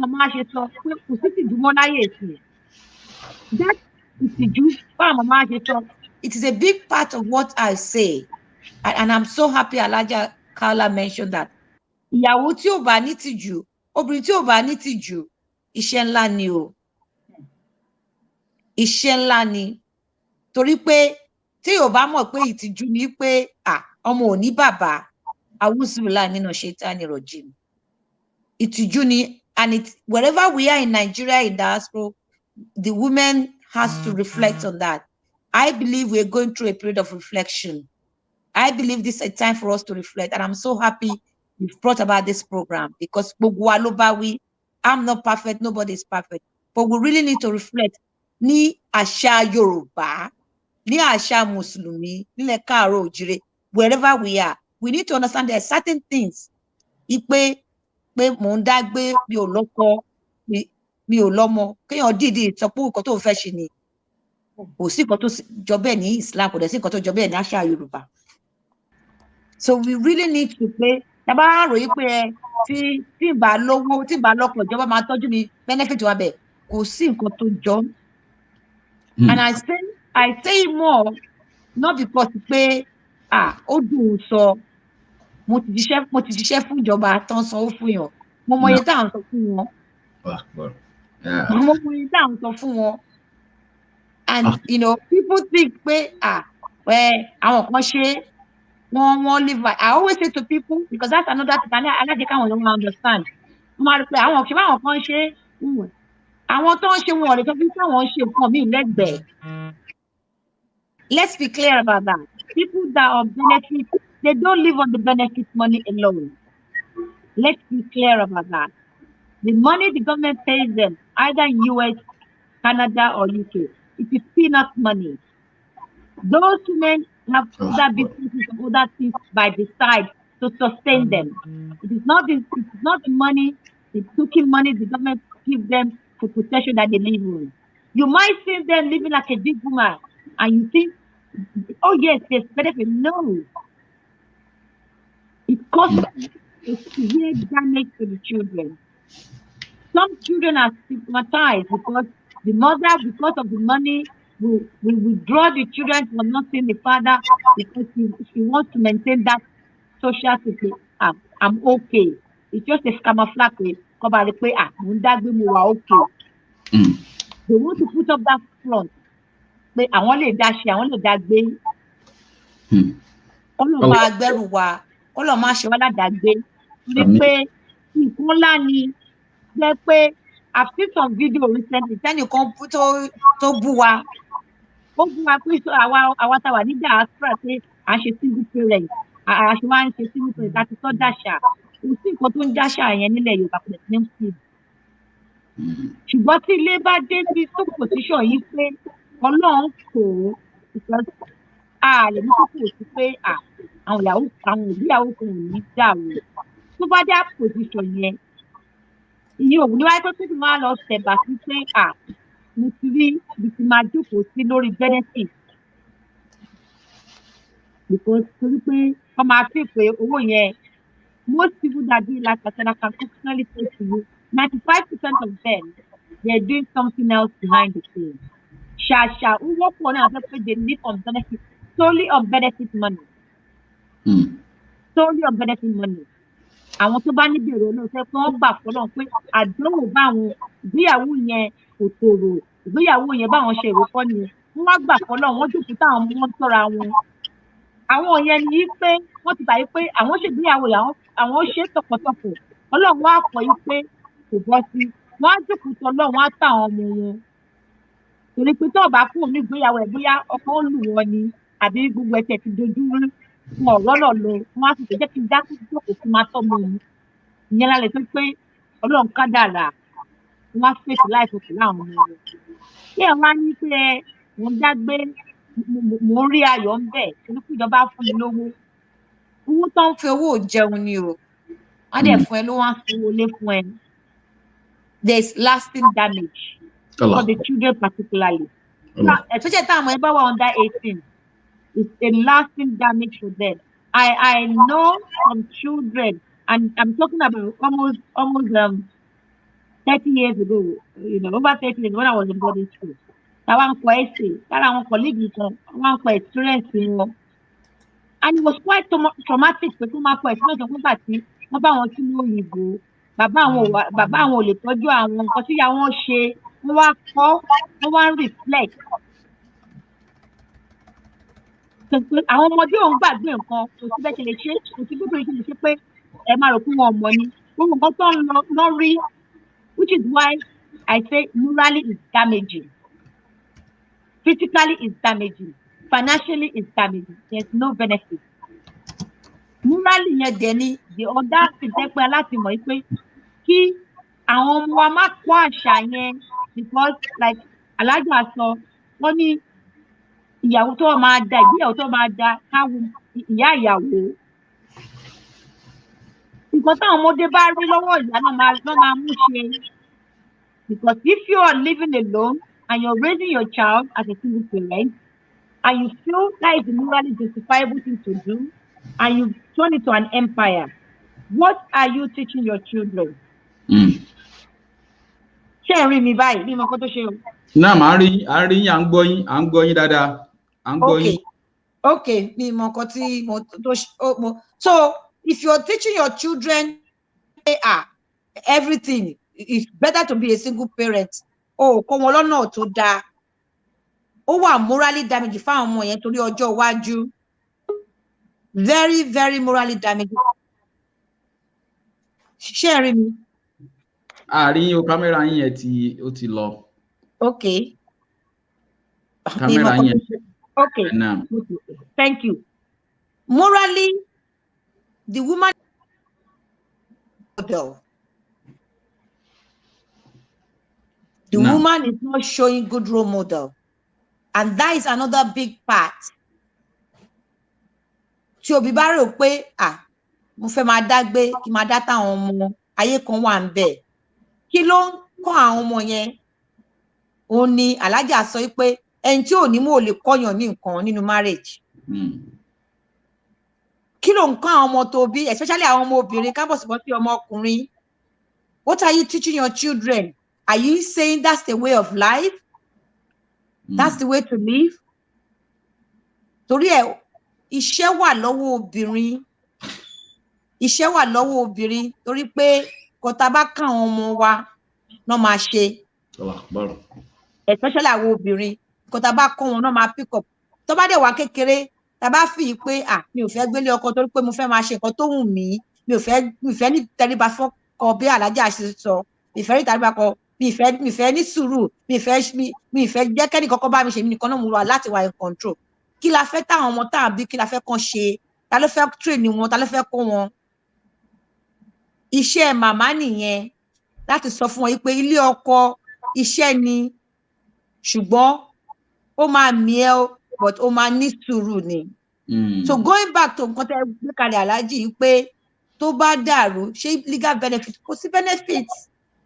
Ní diaspora, àwọn ìjọba both America and UK and Canada, wọ́n láàánú yìí pé tẹ́ bá fẹ́ra yín mọ́, àwọn á tọ́jú yín, àwọn á fún yín lówó oúnjẹ, but kì í ṣe nǹkan tí èèyàn máa tẹ̀bà sí lọ́rùn. It's usually for a temporary thing for you to have that safety net. Safety net pé kó má lọ break down, kó má lọ ya wèrè, káìsàn má dìbẹ̀ kó tẹ̀lé má jẹun. Ṣùgbọ́n a gbọ́dọ̀ sọ di àṣà. I want to appeal to our families and friends pé mi ò lè ní sùúrù láti bọ́kọ pé bó ti bímọ kí ẹ máa lọ dágbé. A gbọ́dọ̀ sọ di àṣà. Aláti wá bá ṣe máa ṣe ipe a gbọ́dọ̀ máa gbé kalẹ̀ yí pé mo ti ṣe tó nìyẹn, mi fẹ́ dọ́ ìgbéyàwó yìí mọ́mọ́. Àyàfi tó yẹ pé ọkọ ló jẹ́ ẹni tó yẹ pé ó nàyàn, tó jẹ́ pé kò ní sùúrù, tó yẹ pé nínà ṣáá ni. That's the bit I am always conscious about when it comes to physical abuse and the man is not patient and everything nínà ni. Ṣùgbọ́n pé kò sówó ni Ọlọ́run alájà ti sọ nílùú òyìnbó àjọ ń ṣe fúnra wa ni. Àjọ ń ṣe fúnra wa ni, ìyàwó aṣọ ọkọ aṣọ, àjọ búra wa láṣìírí ni. Obìnrin á dẹ̀ ní sùúrù, á ní tẹríba. Tó wá ní pé torí pé ọkọ ò lówó, ó wá kọ̀ sílẹ̀, ó fẹ́ máa lọ dágbé, ó rò pé ayé wà ńbẹ̀. It is morally, physically and financially wrong. I will stop there, Alhaji. Alhamdulillah, a dúpẹ́ fún Ọlọ́run. A ti wọnú ẹ̀ lọ nísìnyí, inshallah. We going to nail the nail on the board. Àbí wọ́n ṣe báwo làwọn olóyìnbó ṣe máa ń pè é, inshallah. A ti ń wọnú ẹ̀ lọ tí a sì ti ń gbádùn ẹ̀. A ti fi nọ́mbà tí for question and test you can call us. Jẹ́ pé ntí ẹ bá fẹ́ béèrè lọ́wọ́ báyà alájà wa Rashida ni, alájà wa Kaola ni, àbí alájà wa Savage ni. Alájà wa Savage is a barrister at law, lawyer ni wọ́n. Ẹ rí pé gbogbo tí wọ́n bá gbójú wò náà ni wọ́n sọ fún wa pé gbogbo ń tá a bá ń gbà nílùú òyìnbó lábẹ́ òfin, a kàn máa gbó yẹn náà ni, but at the end of the day kò sí benefit kankan bẹ̀, kò sí benefit kankan bẹ̀. A wá fẹ́ kí ìyá wa Akébúṣọlá láàrin bí ìṣẹ́jú bí méjì àbí mẹ́ta, fẹ́ ká bójú wo pé gbogbo àtàwọn wa we coming from Africa, we coming from all over the world, and when we come to America we see everything change. Kí ni máa ń fà á gangan? Kí ni máa ń fà á gangan? Mo rí pé àwọn ìyá wa ti sọ lẹ́ẹ̀kan yẹn náà. Kí ni máa ń fà á gangan? Tó jẹ́ pé most especially àwọn obìnrin wa tá a bá ti lè dé America báyìí, àbá ti dé UK báyìí, àbá ti dé Canada báyìí, in tó ń jẹ́ culture, in tó ń jẹ́ tradition, in tó jẹ́ ta ti ń gbé bọ̀ yẹn yóò kàn stop ni. Àwa náà bá di pé kò sí ntọ́kùnrin ò lè ṣe, gender equality, kò sí ntọ́kùnrin ò lè ṣe tóbìnrin náà ò lè ṣe kíni tí ò lè ṣe. Tá bá ti gbé ní òyìnbó, fẹ́ kẹ́ bá gbójú wò láàrin bí ìṣẹ́jú méjì sí ìṣẹ́jú mẹ́ta, nítorí tá a ti fẹ́ gbójú wò ó pọ̀ gan. Bismillah ìyá wa Rashida. Sallallahu alayhi wa sallam. Alhamdulillah. So I said earlier on, this part of the world, Hawaii, àwọn nǹkan tí kò ṣẹlẹ̀ ní bákò tó ń ṣẹlẹ̀ ní bíbá yìí ó ń jẹ́ kí a lot of things tó happen sí àwọn marriages wa. The thing tí màá kọ́kọ́ sọ ni pé a bá kọ́kọ́ wo àwọn benefits tó wà nínú ìgbéyàwó. I would want our sisters to look at some of the benefits, that are associated with being married. So bí tí àwọn èèyàn bá ń wo àwọn benefits yìí, if they are realizing what they stand to gain, like my sister rightly said, there is no benefit in divorce. So bí wọ́n bá ń wo àwọn benefits tó wà nínú ìgbéyàwó, maybe that would be like a guide for them láti mọ̀ pé, you know what, irrespective of anything that is happening, my marriage is my marriage. I am committed to this marriage. I'm going nowhere. This marriage is not permanent. It's standing. So bóyá ìyẹn á jẹ́ kí rate of separation and eventual dissolution bóyá kó reduce there. So first and foremost, alájà wa sọ earlier wọ́n ní pé ìgbéyàwó is the practice of Muhammad sallallahu alaihi wasallam. He said, marriage is my precept and my practice. Whoever does not follow my practice is not part of me. So therefore, if you are not part of what Allah said, and you are not part of the practice of Muhammad Rasulullah, where do you want to be? So even here on life and in the hereafter. So let's look at that. And another thing is that Muhammad said, if you are married, it's like you have completed 50% of your dream. So let's take, for example, if you are going into an exam, so you have 100% exam to write. But fortunately for you, you have acquired 50% from your own work, from your presentation, from your assignment and stuff like that. You are now going into the exam, you're looking for only 50%. You will struggle less. Struggle will reduce the whole 100%. So when you are in a marriage, you know that your problem is solved. So this diaspora, I said earlier on, the way this area is set up, most of the problems. Because in Nigeria, most of the time, the men are the breadwinner. The women are kind of subordinate. But here, it's like they are equal. Even most of the time, the women make more money than the men. So, ẹni tí ò bá níbẹ̀rù Ọlọ́run lọ́kàn, bí àwọn sisters mi ṣe sọ síwájú, if you don't have the fear of Allah, if you don't have taqwa, then you will see yourself as, being somebody. You will see yourself as doing somebody's favor. You won't see yourself as, doing your own obligation. So, another thing is, when you don't get married, when you are married, then you are guarding your own chastity, because you are guarding yourself from illicit or illegal sexual practices. So a single lady, they are vulnerable to violence. They are vulnerable to domestic violence, because when you are single, you are a single parent, you are a widow, you are a single lady, you have boyfriend, and that boyfriend, you are cohabiting together. The rate at which violence, occurs among people cohabiting is higher than the rate at which it happens between husband and wife. So those people cohabiting together, they have the tendency to be physical than those people that are actually married. So, benefits marriage. You want to be stuck into your marriage. You want to be committed fully to your marriage. You want it to work at all costs. So, but Abang will say, you know what? If I kick you out, the government is going to cater for me. My sister said, is peanuts. It can't get you anywhere. Even if you have 2-3 children, come back to by the time you buy clothes for your children, you buy food, you can hardly do anything with the money. So by the what to like you gold, brand purse, you can't do it with that money to the my point. But when you work with your hands and you support your husband, together you can make money, you can build wealth, and life can be easy for you. So àwọn nǹkan yẹn máa ń wò pé, yes, they will give you But then is it the kind of house that you want for yourself? And look at the kind of house, see the area that you're going to get that house. And go and look at, those houses that government are giving to people. Go and see, most of them are divorcee or single mother with children and things like that. So, it's not easy for a woman to single-handedly train children, especially male child. You can't. They need the father figure. Like my sons will say, oh, I don't want to talk to mom because she's going to take it to the next level. She's going to escalate it. Yes, I will escalate it because I want it to be good. But they can talk to their father. They can't talk to me, but they can talk to their dad. Now put yourself in my shoes that if their dad is not there, they don't want to talk to me, then who are they going to talk to? They go outside there and talk to kids out there. They go outside there to talk to their friends. And then the friends they are keeping.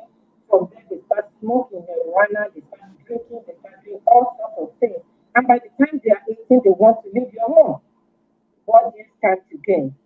So even though what is about the only limitation by the time someone about 18 years old, so far there's limit to what you can get. I'm going to fire my fight, láti gba owó lọ́wọ́ ìjọba fún ààrẹ wọn láti ṣe lọ́wọ́ ìjọba fún ààrẹ. So you know what? It's a long life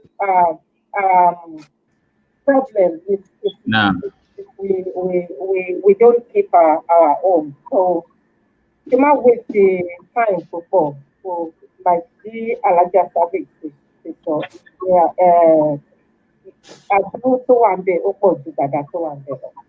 ká tó lọ sí into to kan the other side of the topic inshallah tí Alaja wa Kafilat Kaula tí wọ́n bá fẹ́ lójú díẹ̀ ìbéèrè kan ti wà ní online. Assalamu alaikum warahmatullahi wabarakatuh. Wa alaikum salam wa rahmatullahi wa barakatuh. Naam, orúkọ yín ibo lẹ ti ń pè? Haji Muhammad Murtada ló ń sọ̀rọ̀ láti Washington DC. Naam. A kí gbogbo ẹ̀yin yá wa, Ọlọ́run bá dúpẹ́ fún yín o. Ọlọ́run bá sílẹ̀ tán dáadáa. Bó tiẹ̀ jẹ́ pé ọ̀rọ̀ ẹ̀yin obìnrin ni, àmọ́ ẹ bá wò ó from the topic tẹ fún wa, ẹ rí pé àwa lẹ̀ ń ṣẹ̀ra yín. Nínú márèjì, ọkùnrin lóbìnrin mọ̀ ń ṣe obìnrin ò kí ń ṣẹra rẹ̀. Now, tó ń ti bẹ́ẹ̀ náà, a ní ìbéèrè kankan fún àwọn guest lecturer wa. Àkọ́kọ́, ìmọ̀ràn tí èmi ó béèrè lọ́wọ́ Alájà wa Kaula, a rí pé ẹ̀yin obìnrin fẹ́ kọ́kọ́ rẹ̀ níyàwó méjì náà, obìnrin ò fẹ́. Ìyá wa, ìmọ̀ràn wọn lè gba obìnrin bó tẹ̀ jẹ́ pé nǹkan tọkùnrin á ṣe lọkùnrin ó ṣe o láti lè prevent ọkọ ẹ̀ láti máa fẹ́yàwó míì. Tó bá wá ṣẹlẹ̀ ìyá wa ọ̀nà owó lóbìnrin ló lè fi gbà cope pẹ̀lú situation yẹn. Ìyẹn jẹ́ ti Alájà wa Kaula. Alájà wa Savage, Ọlọ́run bá dúpẹ́ fún yín all the way from United Kingdom. Ìbéèrè tí a ní fún yín ni pé a rí pé ọ̀nà kan táwọn ọkùnrin máa ń gbà ṣe obìnrin ni pé tọkùnrin bá ti ń fẹ́yàwó mi báyìí ó ti ṣe obìnrin nìyẹn. Àmọ́ ọ̀nà tẹ́yìn sì gbà ṣe wà ó pọ̀ gan. Ìmọ̀ràn wo lẹ ní fún ẹ̀yin obìnrin ẹ jẹ́ categorize ẹ̀. Ẹ̀yin obìnrin tẹ máa ń ní obìnrin mi ò máa fowó ránṣẹ́ sí Nàìjíríà báyìí yóò sì máa kọ́lé lọ ọkọ rẹ̀ òdè nímọ̀. Bàbá mi ẹ̀jọ̀ ẹ má jẹ́ pé babalágbájá mọ̀ ẹjẹ́ àmàbá mi kọ lọ. Ìmọ̀ràn wo lẹ ní fún obìnrin tó ń ṣòro ẹ̀ àti pé kí ni báwo ni ẹ ṣe rò pábọ̀ ọkùnrin ká ṣe tèkẹ̀ ìyẹn jẹ́ kí ti àwọn Alájà wa Savage. Àwọn ní ti Alájà wa Rashida láti Canada. Ìbéèrè tí mo ní fún yín ni pé a discover pé ìṣẹ̀lẹ̀ kan ṣẹlẹ̀ ní nǹkan bí oṣù bíi méjì nílùú tá a wà yìí lórí ọ̀rọ̀ ọkọ ń pa ìyàwó ìyàwó ń pa ọkọ. A discover pé àwọn ọkùnrin a máa invest lórí púpọ̀. Ọkùnrin kò ní limit tó lè rán obìnrin dé, ó lè ní kóbìnrin lọ Cambridge. Àmọ́ bóbìnrin bá ní tiẹ̀ báyìí ló sì ránṣẹ́ sí ilé ní ọmọ kọ́kọ́ rò. Ẹ jọ kí àwọn ọkùnrin ṣe máa invest lé lórí yẹn. Ìdílé tó rẹ̀ ṣẹlẹ̀ bẹ́ẹ̀ sí. Kí ni ìmọ̀ràn tẹ́ ẹ ní fún àwọn obìnrin bẹ́ẹ̀ tó yẹ pé bóyá in terms of education wọ́n ní ju ọkọ wọn lọ?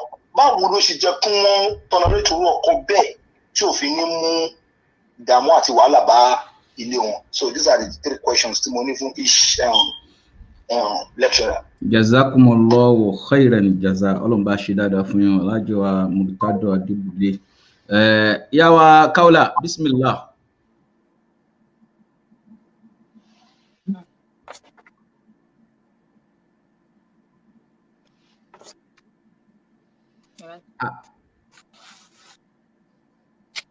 Àgbọ́yún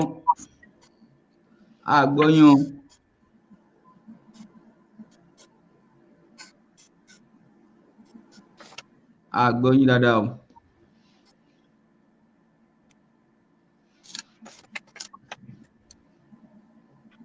Àgbọ́yún ìyá wa Alhaja wa Kaula àgbọ́yún. Omu naam. Àti gbọ́yún nísìnyí. Naam. Okay, but iná yẹn ò tán. Ìwọ fóònù mi gan kò fi mí lọ́kàn balẹ̀ mọ́ torí iná rẹ̀. Okay, ṣé ó ti ń clear? Ó clear báyìí. Aki brother wa tí wọ́n béèrè question yẹn. Ọlọ́run yóò ṣe àlékún dáadáa. Tẹ́lẹ̀tẹ́lẹ̀ obìnrin tí ò bá lóye ó ní ó máa fẹ̀mí sí pé òun nìkan ni kọ́kọ́ òun fẹ́. Nínú Al-Qur'an, Ọlọ́run ò sọ pé ẹni tó bá maintain monogamy pé yóò jìyà. Nínú Al-Qur'an bákan náà. I'm sorry, alhamdulillah.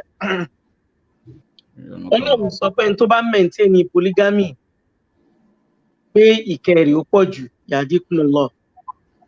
But ọba tó ní wọn ọba elétò ni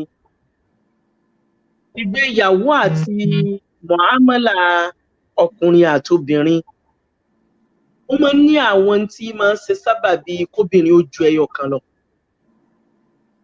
nínú òfin ṣẹ̀ríà. Gbogbo obìnrin ayé from A to Z tó bá béèrè pé kí lobìnrin fẹ́ nítòbìnrin máa ń fẹ́ ni kó jó òun àtọkọ òun nìkan sọ. Àmọ́ kì í ṣe gbogbo obìnrin ni Olúwa Ọba àlékè ọlá máa ń kádàrá bẹ́ẹ̀ fún. Bí Olúwa bá wá kádàrá pé kí ọkùnrin sọ pé obìnrin kan wù òun fẹ́. Ṣé ń gbọ́ mi dáadáa Imam àti brother àtàwọn béèrè ọ̀rọ̀? Yes. Wọ́n bá kádàrá kí ọkùnrin ó sọ pé òun fẹ́ ìyàwó mi. Nítorí dáa jù láyé òun ní kí ìyáálé ó ṣe sùúrù. Nínú Al-Qur'an, Ọlọ́run ní ìdìlú wa aqrabu lit-taqwa. Ọlọ́run lẹ́yìn èèyàn, ẹ try ẹ ṣe déédéé o. Nítorí pé déédéé ni ó máa sọ yín di ẹni Ọlọ́run kò chájò tí ń fẹ́ tán. Ọlọ́run wá sọ́nà Al-Qur'an, ba'da a'udhu billahi minash shaitanir rajim. Ìyẹn ní Quran chapter 6, Suratul An'am ló wà. Verse 144 àbí 45. Ọlọ́run ní ẹ̀yin ọkùnrin lan tastati'u an ta'dilu bayna an-nisa'i walau arastum. Fala tamilu kullal mayli fatadharuha kal-mu'allaqa. In tuslihu wa tattaqu fa inna Allaha kana ghafuran rahima. Eléyìí láàyè ibi tí Ọlọ́run subhanahu wa ta'ala ti tú gbogbo ọkùnrin ayé lẹ̀. Ní akọ́ ní òdodo tí kìí ṣe rọ́, àsìkò tá a wà yóò favour obìnrin. Òun la ṣe ń bẹ Ọlọ́run fún àwọn ọmọbìnrin wa tá à ń bí pé k'Ọlọ́run kó jọ̀ọ́ kó fi wọ́n ṣe kòńgẹ́rí. A mọ̀ pé these days ó ti dàbí ọ̀rọ̀ Ànábì tó sọ wípé tó bá ti di akhiru zaman ọkùnrin ẹyọ kan máa maintain obìnrin 50. Series of ladies, series of women ó ló jẹ́ pé wọ́n ní marital problem. Àwọn widow pọ̀ rẹpẹtẹ. Àwọn míì tí ẹ ti dàgbà darúgbó tí wọ́n ti rọ́kọ fẹ́. These days à ń rí àwọn obìnrin tí wọ́n lé ní 50 years tí wọ́n rí bí wọ̀. Látara rú àwọn dọ̀rúrà tí wọ́n ní, òun ló fi yẹ kí gbogbo tí ìjóbìnrin ayé ó ní àfaradà ó ṣe sùúrù.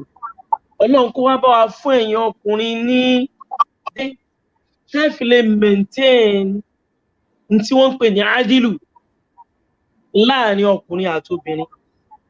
Ọkùnrin ní máa ṣe dáadáa táwọn obìnrin ó fi mọ̀ páwọn gba kádàrá. Ọkùnrin ní sì máa bilẹ̀ jẹ́ jù. Ṣùgbọ́n tá a bá ní á béèrè pé kí ni tó wu obìnrin láyé òní kó jẹ́ òun nìkan. Bó ṣe rí nìyẹn. Mo lè tiẹ̀ tún wá rí even ẹ̀yin tí ẹ wà ní overs ńbẹ̀, a sì ń rí nínú àwọn ọkùnrin yín náà tó jẹ́ pé wọ́n sì ń rí obìnrin méjì maintain. Ó kàn jẹ́ pọ́n rí àní wọ́n kéré ni. Ọlọ́run kó jẹ́ kí ayé ó rọrùn fún wa. Ọlọ́run kó sì jẹ́ káyé ó rọrùn fáwọn ọmọ wa ní gbígbé. A mọ̀ pé n tí ò rọrùn ni Ọlọ́run yóò wá bá a sọ di rírọrùn. Akúkú rí èmi ti attend nìkáà dáadáa tó jẹ́ pé ọkùnrin kan ó ń so yìgì obìnrin méjì lẹ́ẹ̀kan náà.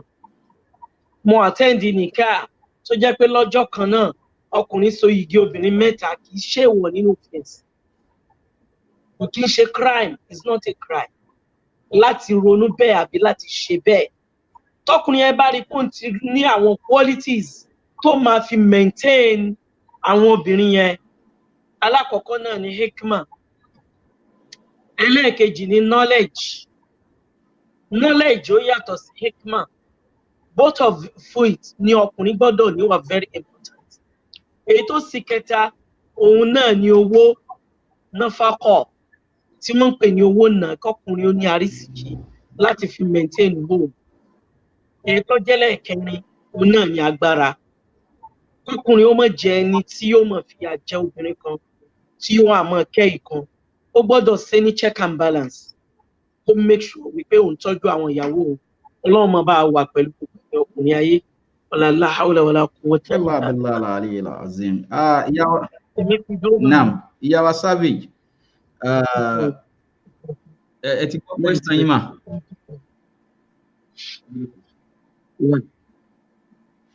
Ẹ mute ara yín, ẹ unmute ara yín. Bẹ́ẹ̀ni. Naam, bismillah. Mo ti mute ẹ ṣe.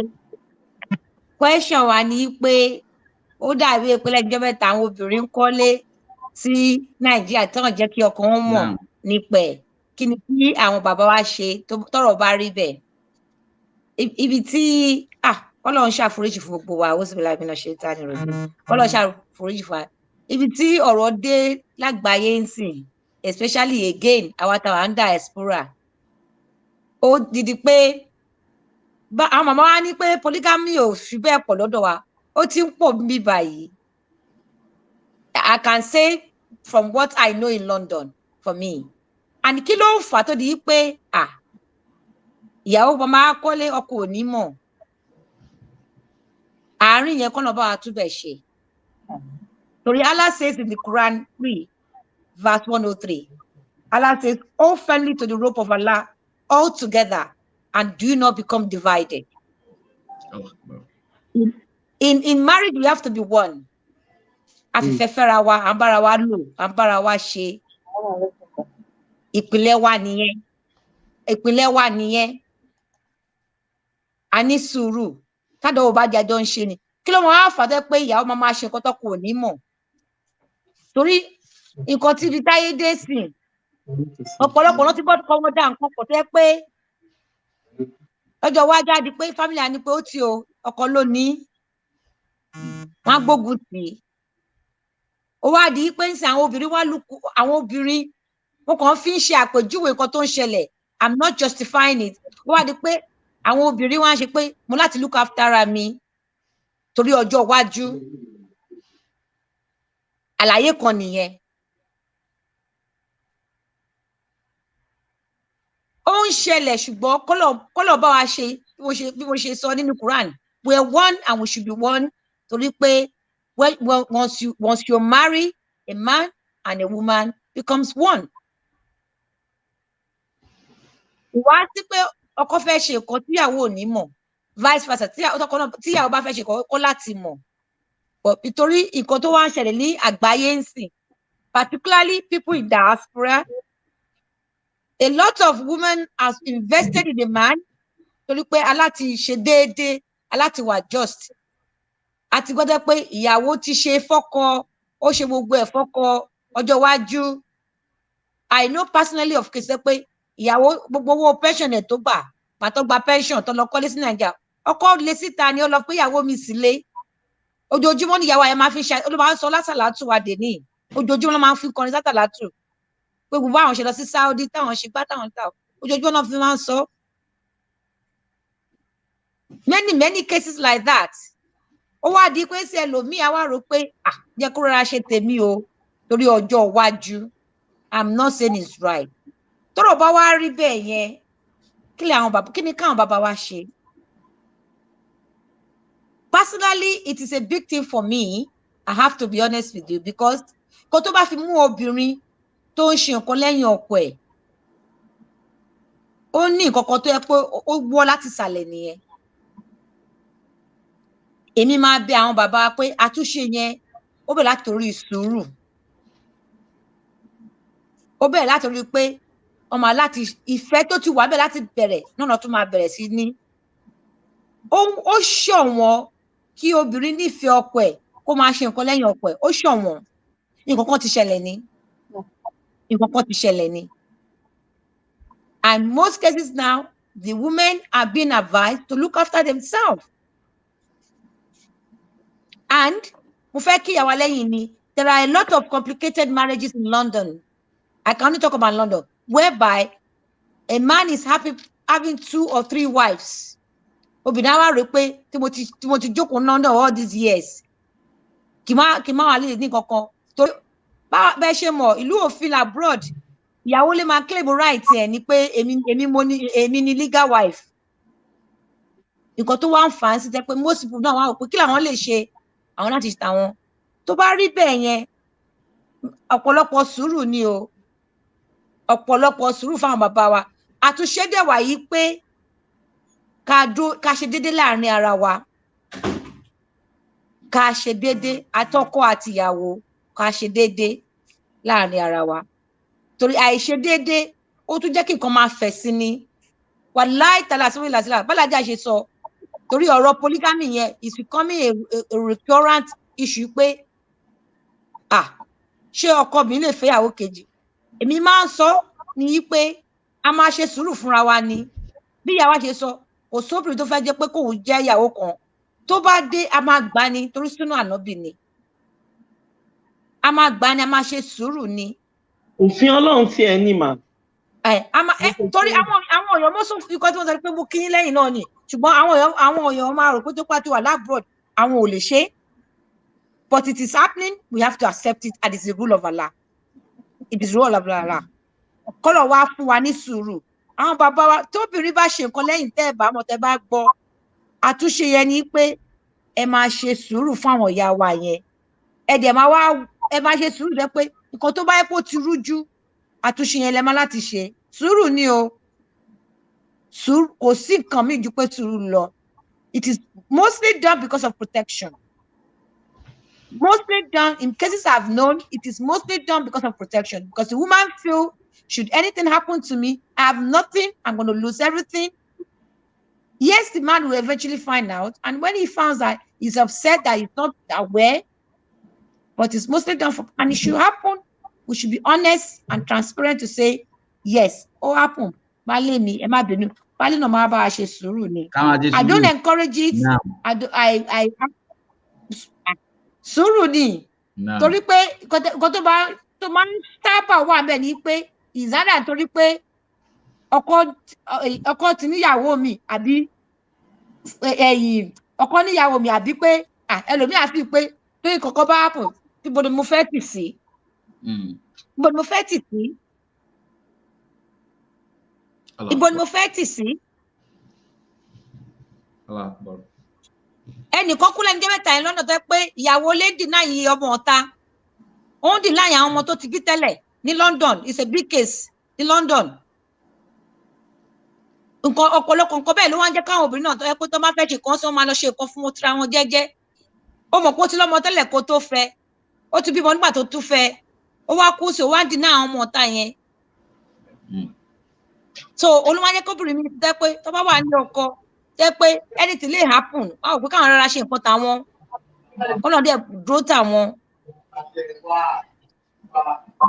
Naam. Alhamdulillah, a dúpẹ́ fún eléyìí tí ẹ bá wa sọ yẹn láwọn ọkùnrin ti gbọ́ yẹn àfi kí sùúrù àwọn ọkùnrin náà kó pọ̀ kó má jẹ́ kó jẹ́ gbogbo ẹ̀ náà kí a máa blame lórí àwọn obìnrin pé tiwa náà àfi ká ṣe sùúrù tó pọ̀ púpọ̀ ká dẹ̀ nà ikma dáadáa ká wá máa lo wàá izatola asana ká máa ṣiṣẹ́ rí tọ́ kí a lè fi ṣe gbogbo ẹ̀ dáadáa. Ìyá wa nítorí àsìkò torí pé àti nílì ibi tí a fẹ́ lọ gangan àwọn tó bá fẹ́ pè wá ẹ lè pè wá àwọn kan ti ń sẹ́ndì ìbéèrè wọn. Ìyá wa Akéwúṣọlá wọ́n ní ìbéèrè tí ẹ bá dáhùn ẹ̀ láàrin ìṣẹ́jú bí tí ò ní méjì lọ àbí mẹ́ta lọ ká tún lọ síbi tí ó kàn insha Allah. Thank you, sir. Before I go into my question, I'm just going to add a little thing to what my sister Alaja Savage said. No. In my brief introduction earlier on, I mentioned something about love when we're going into marriage. My sister said, before a woman can go ahead and start, having a landed property without telling the husband, something is definitely behind it. So, ẹ jẹ́ má bínú pé mo interrupt yín o. Wa alaikum salam wa rahmatullahi wa barakatuh. Naam. Ṣé mo lè béèrè question mi sir? Ẹ béèrè. Question tí mi ní ni fún Alhaji Akéwúṣọlá.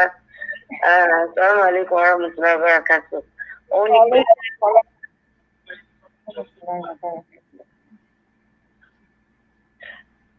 question tí mo ní fún wọn ni pé a máa rí a lot of cases, especially ní abroad yìí ni pé tí obìnrin bá tí ọkọ àti ìyàwó tó máa kọra wọn sílẹ̀ for the fact that the law wà níbi ìbẹ̀ máa allow obìnrin kó máa keep ọmọ.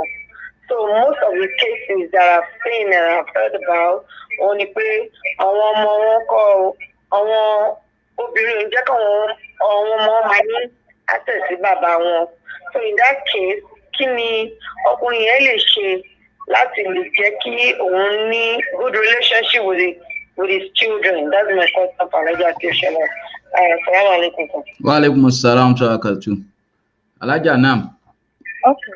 So talk about question later now. Go back to the one before, right? Okay. Láàrin ìṣẹ́jú méjì. Okay. So àwọn obìnrin tó jẹ́ pé, when divorce or separation eventually happens, in this part of the world, that the women are the custodian of the children, and then they don't allow the husband to see the children. So we're going to look at the surrounding factors for the separation or for the dissolution. So was this man physically abusive in the past before the eventual dissolution or before the separation? So bá jẹ́ pé man yẹn wà physically abusive, the woman may be skeptical láti jẹ́ kó súnmọ́ òun. Or maybe if this man is verbally aggressive in the past, or tell me, you know what, if I have anything to do with this person, the lady may be skeptical, láti má jẹ́ kó worry ọmọ yẹn. But I think people do something, even social worker wọn, make arrangement láti jẹ́ pé, you know what, they have agreement on ìgbà wo ni man yẹn máa rí àwọn ọmọ yẹn, or bóyá the child will be 1 week here and the 1 week with the father, or maybe one might need joint contact place tó jẹ́ pé bóyá woman yẹn máa gbé ọmọ yẹn wá síbẹ̀ ni o tí man yẹn máa fi lọ rí ń bẹ̀ o àbí ọmọ yẹn máa lọ síbẹ̀ tí man yẹn máa fi lọ. There usually arrangement, for these people to be able to see the children. It depends on the case worker or their social service worker, or the criteria behind the separation. But me outrightly, that man can be debarred from seeing the child if it's not physically aggressive. The worst that can happen is they make arrangements. Okay, what they can tell the person, maybe so miles to the house, you are not allowed to be nearer there. So one fún wọn ní become àti lọ máa pàdé àbí kán máa ṣe máa rí àwọn ọmọ yẹn. So the man can take the case off with the caseworker or can go back to the court to have access to seeing the children. So that is that about that. Mo wish to be a more answer question yẹn dáadáa fún sister mi tí wọ́n béèrè.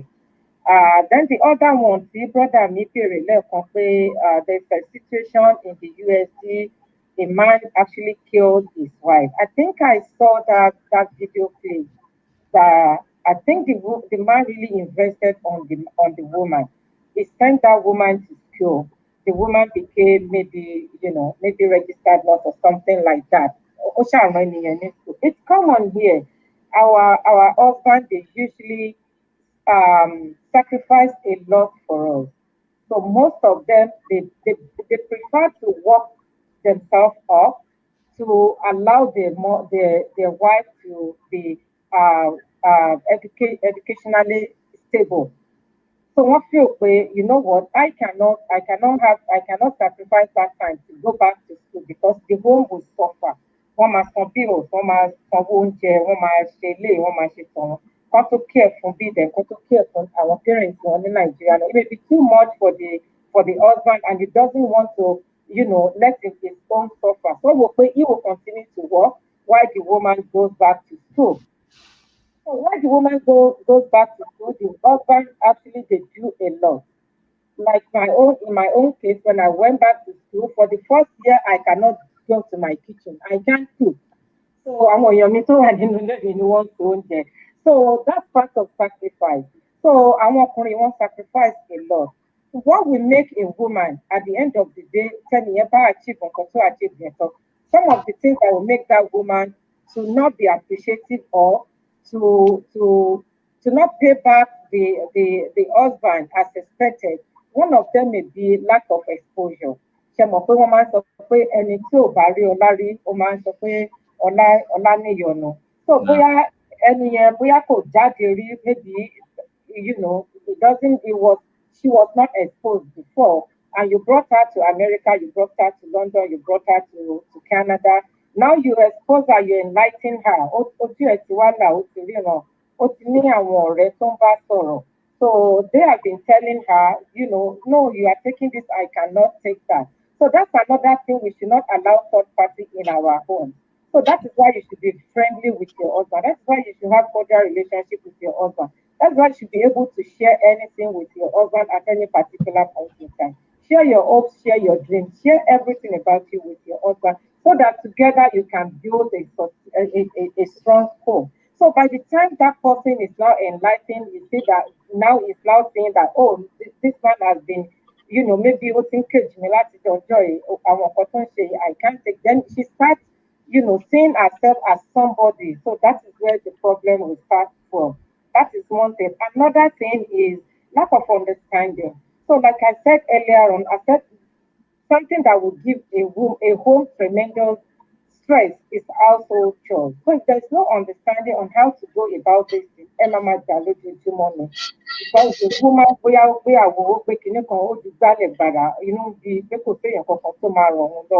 so understanding must be there. You should be able to work things out between each other. Another thing is appreciation. The husband should appreciate the woman should appreciate the husband. There are some men that they believe that they are superior, that men are subordinate to them. We are not disputing it, but there are ways that you can go about it. Even it happens in community, in media, organizations where some men they don't believe in any woman at all. They believe that where I'm talking, a woman should not talk. So some people they have that tendency, they have that upbringing that obìnrin ò kí, obìnrin ò lè sọ̀rọ̀ níbi tí ń bá wà. For that kind of woman, for that kind of man, something that can help is you look at yourself. Take a pen and paper. Write 3, 4, 5 things down that you know that your woman can do better than than yourself. Just sit down, write those things down that, oh, she's good at this, I'm not good at this. She can do this thing better than I am. Those things will allow you to appreciate your wife the more. Any little thing she does, you appreciate her. So ọkùnrin bá appreciate obìnrin yẹn will go any length láti satisfy ọkùnrin yẹn. So our men should learn to appreciate our women, and our women should learn to support, not to see themselves as favoring or bring something out of the box in the home. So another thing is women claiming rights. Women claiming rights. It's common. It's common. It's a man and a man. We are contributing to the home together. We are sharing the mortgage. We are sharing bills. We are sharing this. We are sharing that. So you can't ask me to do this. No, it's whatever I want to do. Àwọn ọkùnrin wa wọ́n ní ego. So they still want, they are men, and they still want to behave like men, and they still want to be seen as men, irrespective of anything. So the most important thing is for the women to be patient, to be submissive, to respect the husband. Respect your husband, keep your husband secret. Don't expose your husband unnecessarily. Don't expose your home to outsiders. Try to, work things out, communicate with each other. With communication, with dialogue, you can do lots of things for yourself. You can build your own together. So those are the things that I want to woman for even for you. And women, see it that if this man does not allow you to progress, there's nothing you can do. If she doesn't allow you to go back to school, you can't do it because of your children are home for you to take care of. If it's not taking care of those children for you, you can't write your exam and pass. You will not even have time to go for any lecture. So we should realize that. So for that man, for it to get to a point that a man would kill his wife, subhanallah, it's a lot. It's a lot. So our women should learn from this. We should learn from this that, you know what, if our men are sacrificing for us, we should try to appreciate them and give back to them what they deserve. Positively, not negatively. May Allah subhanahu wa ta'ala continue to guide and direct us all. Àmín ya Allah. Ìyá wa Akéwùsọ́lá, Ọlọ́run bá ṣe dáadáa fún yín. Ìlàlá àmàmì insha Allah. Eléyìí ń lọ sí ọ̀dọ̀ alájà wa Kaula insha Allah. Ìbéèrè méjì ni tí ó sì máa lọ síbi pé atọ́lák.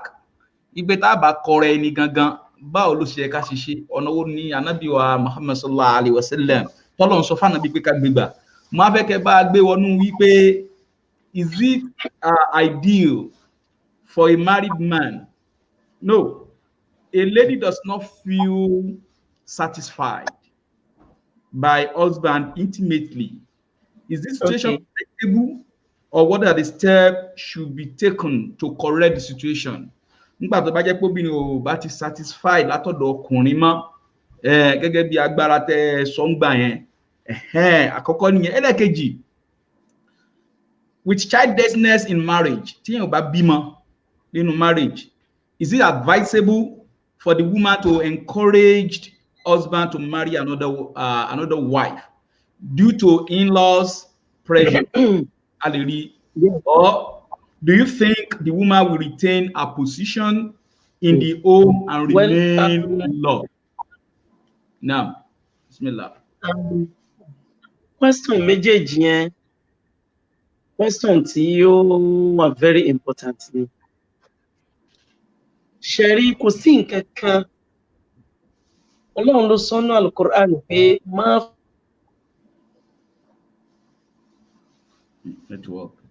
farakna fil kitab. Ọlọ́run ní kò sẹ́kùn kankan nínú sẹ̀mí tẹ́ máa lò láyé tí n ti ṣàlàyé ẹ̀ sínú Al-Qur'an. Táwa sọ wípé Ọlọ́run nígbà náà kò sí ilé ìkùsí. Ọ̀rọ̀ tọ́lák nínú ṣẹ̀ríà, ọ̀rọ̀ kan tó kẹnú ni tó pẹ̀ka.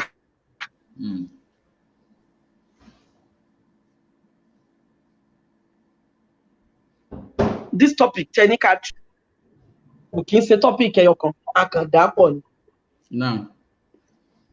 Because discussion wa gan, series of things ló yẹ ká sọ tá a lọ opportunity àti mẹ́nubà nítorí bí situation ṣe rí.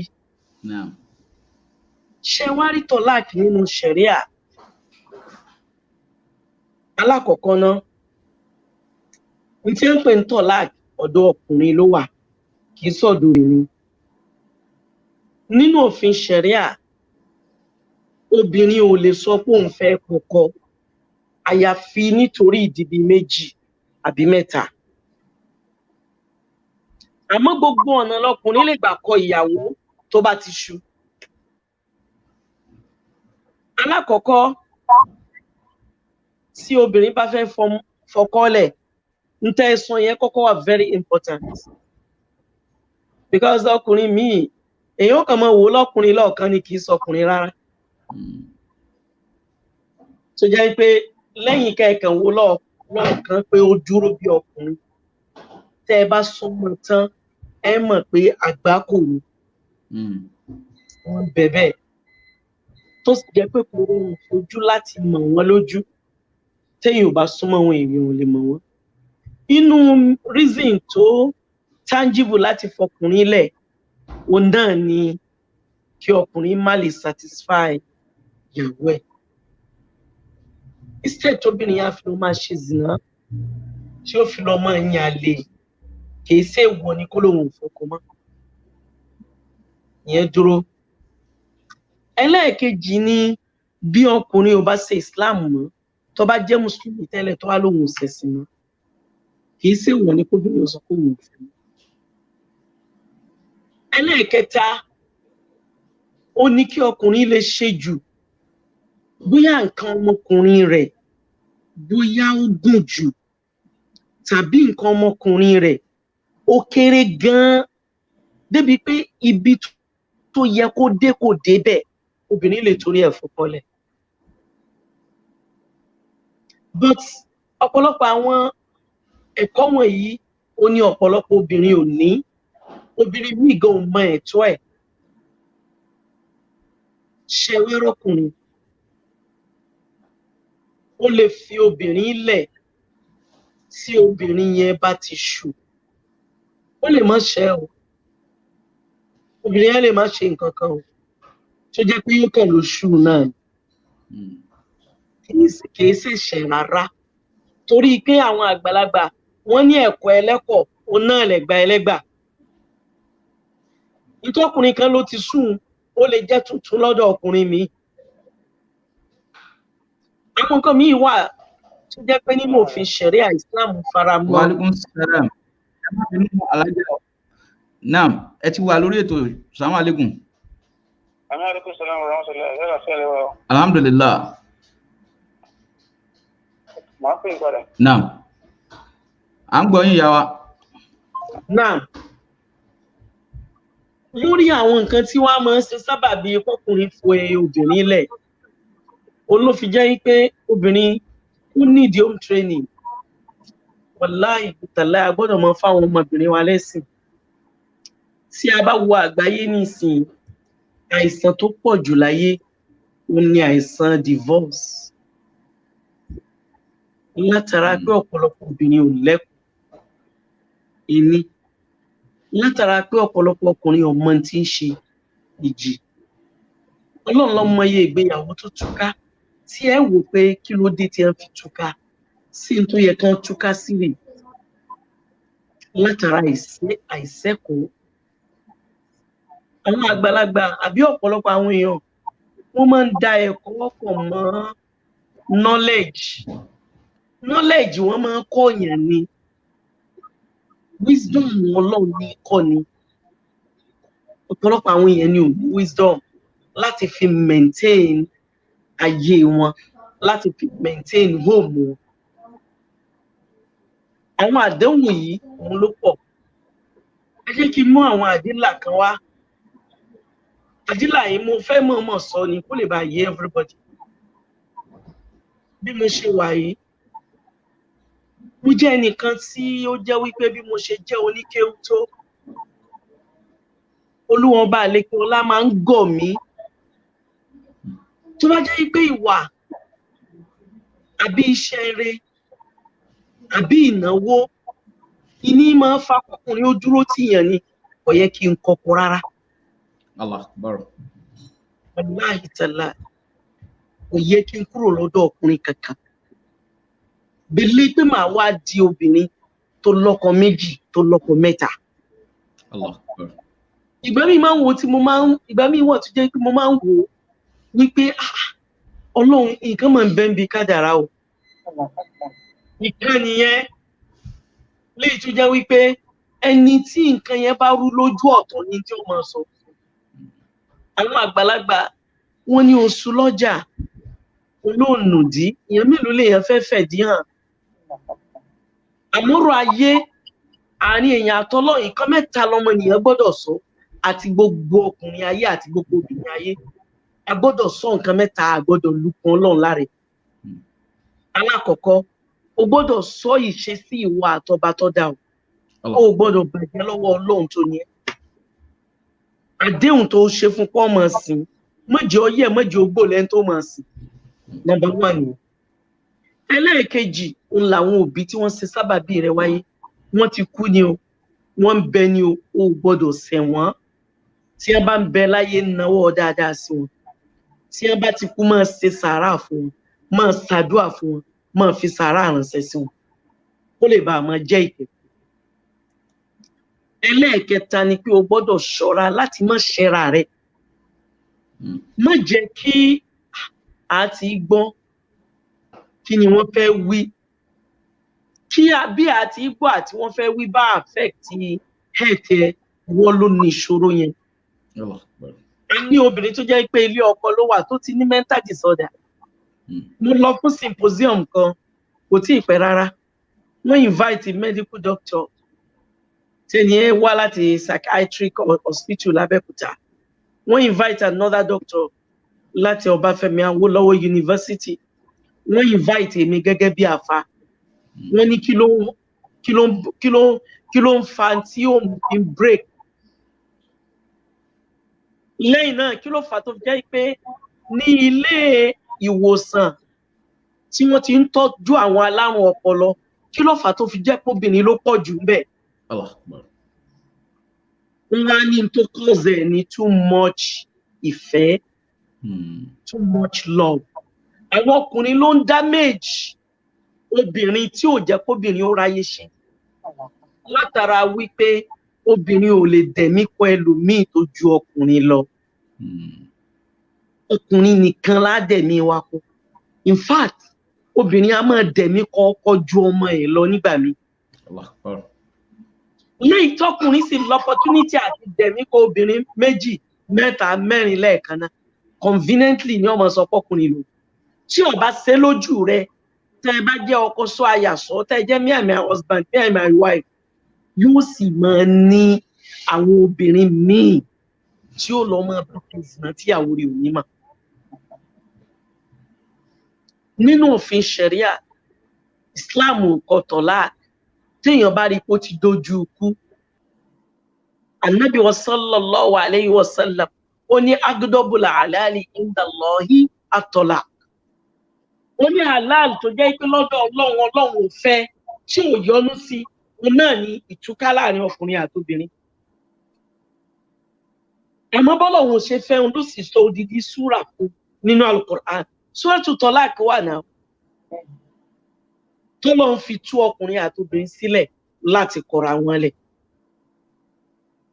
látara àwọn nǹkan kan àbí nǹkan míì ìkan nínú ẹ̀ lèyí tí mo sọ yẹn ẹ mọ̀ nínú gbogbo obìnrin ayé I don't know mi lè sọ bóyá ẹ̀yin obìnrin tẹ́ ẹ jẹ́ educationist àbí Olúwa pè yín dá sọ̀rọ̀ nínú ayé mi mọ̀ ta ni ó jẹ́ ọkùnrin yójú nínú obìnrin tó jẹ́ àfáà àti obìnrin tó jẹ́ ọ̀mọ̀wé láyé àbí ká sọ wípé both of us ó ńlá máa ń jẹ àwọn ọkùnrin yó ṣé wá rí bá a bá ṣe jẹ wọ́n yó tó bẹ́ẹ̀ ni wọ́n á ṣe betray wa tó betrayal ni ọ̀pọ̀lọpọ̀ ọkùnrin tó wà láyé torí ẹ̀ ló jẹ́ pé obìnrin gbọ́dọ̀ ṣọ́ra láti make sure wípé ọkùnrin ò affect life òun torí tó bá lọ develop any problem bóyá o ní heart problem ni bóyá o develop hypertension ni àbò ní anything tó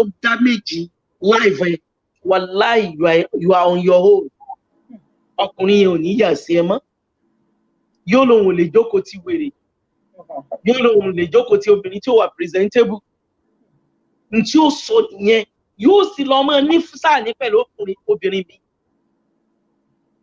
bí ọkùnrin tó wà láyé bí ọ̀pọ̀lọpọ̀ wọn ṣe rí nìyẹn ó lè ní ṣe máa ń sọ fún obìnrin ní gbogbo ìgbà wípé look ó ń láti make sure wípé o ní ọkàn tí wàá fi dera rẹ lámúre tẹ́lẹ̀tẹ́lẹ̀ ayé tá a wá ò permanent á kúrò ń bẹ̀ lọ́jọ́ tá a mọ̀ àtèmi àtẹ̀yìn á kúrò láyé yẹn lọ́jọ́ tá a mọ̀ tó láàmọ̀ ìgbà tá a débẹ̀ ẹnìkan ò á gbọ́dọ̀ ṣe sábàbí ká mọ̀ lu ọjọ́ tó yẹ ká lò tá a fi kú òun la ṣe gbọ́dọ̀ ṣọ́ra kẹ́nìkan mọ́ bà tiwa jẹ́ ṣáájú kíkó tó dé torí ayé yóò permanent àwọn tá a bá ń bẹ̀ lánàá wọ́n ti pa àdágbére fáyé dandan náà ni táà náà bá lò dé stage kan àlejò kan yóò dé tí ó mú akúrò ń bẹ̀ èèyàn fẹ́ ni o èèyàn kọ̀ ni o táwọn àwọn akára àn torí ẹ̀ lèyẹn sì gbọ́dọ̀ máa ṣe ìbádà ma khalaqtul jinna wal insa illa liya'budun ilé wa very important ẹlẹ́ẹ̀kejì ó ní lórí ọ̀rọ̀ ọmọ ṣẹ́rí afẹ́fẹ́ ìyàwó mi tá a bá ti fẹ́ obìnrin kan nínú àwọn dọ̀rúrí tó lè ṣe sábàbí kọkùnrin wò yí pé jẹ́ kí n release obìnrin yìí nínú tó mẹ́mi fi first husband mi lẹ̀ ó ní ìgbà tá a wọ́mọ táàrí nínú ilé tí obìnrin ti méjì mẹ́ta ti wá àwọn tí wọ́n bímọ ó ti gbà páwọn làwọn lọ́kọ ẹni tí ò bímọ ò lè ní freedom kò lè ní hùríyà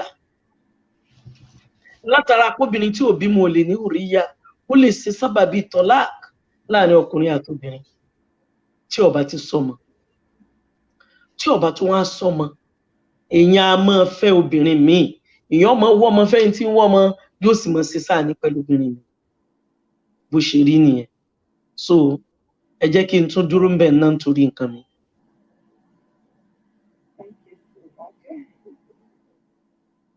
ṣé ti gbọ́ mi yé sà máa. Naam. Alhamdulillahi rabbil alamin. Alhamdulillahi rabbil alamin. Àti wá ń alhamdulillahi rabbil alamin. A dúpẹ́ fún Ọlọ́run. Eléyìí tí Alájà Kaola wa tún sọ nísìn àwọn ọkùnrin k'Ọlọ́run ṣàánú wa ni. K'Ọlọ́run ṣàánú wa ni. Bóyá t'Ọlọ́run sọ yí pé kharijalu qawwamuna 'ala an-nisa t'Ọlọ́run sọ yẹn. Òun ló máa ń sábà máa ń gùn wá k'Ọlọ́run fún wa náà ṣe. Ṣé rí kálmọ̀ yẹn lọ́dọ̀ yín ẹ fẹ́ lè pera yín gbákejì Ọlọ́run many of you ọ̀pọ̀ yín ló wicked you are too wicked wickedness àti ó pọ̀ jù fún torí pọ́lọ́ ní ar-rijalu qawwamuna 'ala an-nisa ẹ má jẹ́ interrupt mo ń gbọ́. Mo support yín náà ni mo support yín náà ni mo support yín náà ni gbogbo táwọn ọkùnrin náà gbé mọ́ra náà pọ̀ ó pọ̀ wisdom t'Ọlọ́run fún wa yẹn wisdom t'Ọlọ́run fún wa yẹn náà ni a máa lò kí Ọlọ́run ṣàánú wa torí ète yín náà pọ̀ k'Ọlọ́run ṣàánú àwọn ọkùnrin látara èyí obìnrin náà ó wà níwọ̀ntúnwọ̀nsì náà ni k'Ọlọ́run ṣàánú wa. Àwa ní pé àtọ́láta wa sọ yẹn káwá wò wí pé bí ayé ṣe rí náà bọ́kùnrin ṣe rí bọ́bìnrin ṣe rí tó fi jẹ́ wípé a lè yọ ahọ́n kò lára yín a sì lè yọ eyín náà kò lára ahọ́n a lè sọ pé ahọ́n ò dáa káwá ní káwọn dúró lọ́tọ̀ àbí eyín ò dáa káwá ní kéyín náà dúró lọ́tọ̀ méjèèjì náà ló níṣẹ́ tí wọ́n ṣe fúnra wọn. Àtàbá wò wípé bó wá ṣe rí náà we want to look at the consequence of dissolution torí a ti ń wò látàárọ̀ we want to look at the consequence of dissolution. Pé nígbà tá a bá dàrú tán ṣe pé màá lálàáfíà bọ́kùnrin ṣe wicked tó màá lálàáfíà tèmi náà máa ṣe gbogbo tèmi náà we want to look at it pẹ̀lú gbogbo tá a ti ń wò látàárọ̀ nítorí àsìkò we want to look at it. Mo bá fẹ́ ká lọ sọ́dọ̀ ìyá wa Bilkis Savage Bilkis Savage ìyá wa àríyìnmọ́ ó dà pé àbí kẹ́ wọlé kẹ́ jáde padà kí nìyẹn ti seize àwọn á wọlé padà inshallah nígbà tí ìyá wa máa wọlé padà mo wá fẹ́ darí eléyìí náà padà lọ sí ọ̀dọ̀ ìyá wa tí wọ́n sọ̀rọ̀ tán sí ìyá wa Alájà wa Kaola kí ni Ọlọ́run sọ àtànábì sọ lórí consequence of dissolution of marriage? Ẹ ti sọ gbogbo ẹlẹ́sìn pé àwọn ọkùnrin ká tún àwa ṣe, Ọlọ́run sì ṣàánú wa, àwa náà tún àwa ṣe. Ṣùgbọ́n nígbà tá a bá wá dissolve ẹ̀ tán náà, kálọ́kùnrin gbọ́tọ̀, obìnrin gbọ́tọ̀, kí ni ìfẹ́ tiẹ̀? Kí lọ́lọ́run, kí l'Ànábì sọ? Ìyá Káólà. Ṣé mi náà ni? Now. Mi mọ̀ pé mi ni. Mo ti rò mo rò pé ìyá bá fẹ́ bèèrè lọ́rùn ẹlẹ́ẹ̀kan yẹn, ó dà pé network wọn ti freeze. Àwa ní pé kẹ́yìn ìlú wa padà sọ́dọ̀ ìyá wa Akéwùsọ́lá later. Well, alhamdulillah. Olúwa ọba nìkan ló ní solution gbogbo òṣòro lọ́dọ̀. Wàláhì níta àkọ́kọ́ lè gbé sí nìyẹn.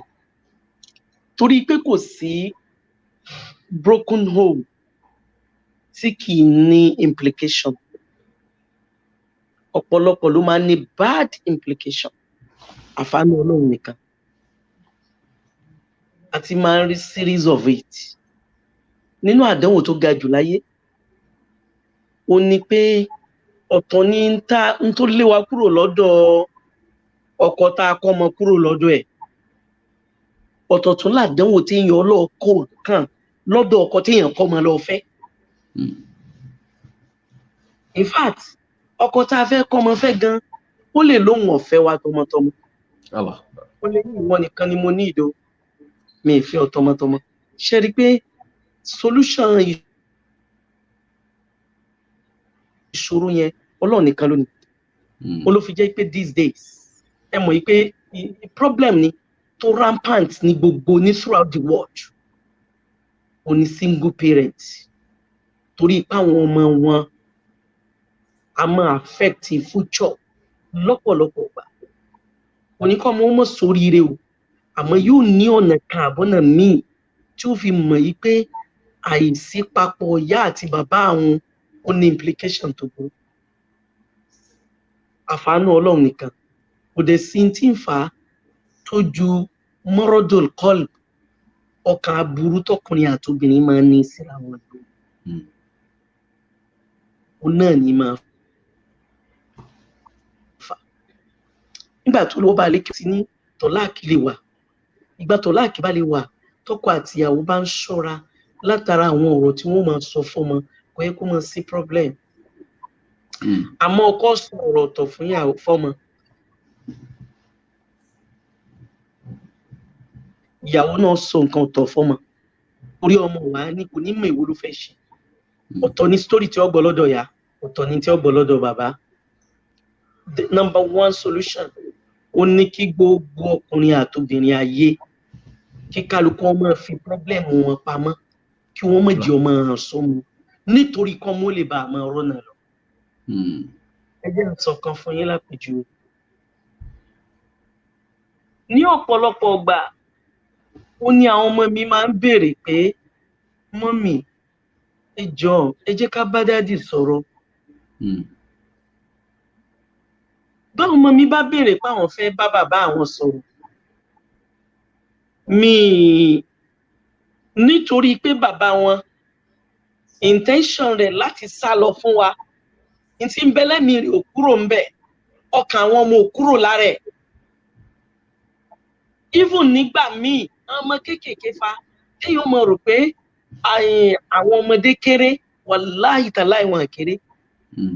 Tí mo wá máa ń ṣe ni pé màá wá sit wọn down, màá wá ní bàbá yín ó travel ó lọ ṣiṣẹ́ ni, wọ́n dẹ̀ busy ni ò jẹ́ kán bá yín sọ̀rọ̀, pẹ̀lú ògo Ọlọ́run ó bá yín sọ̀rọ̀.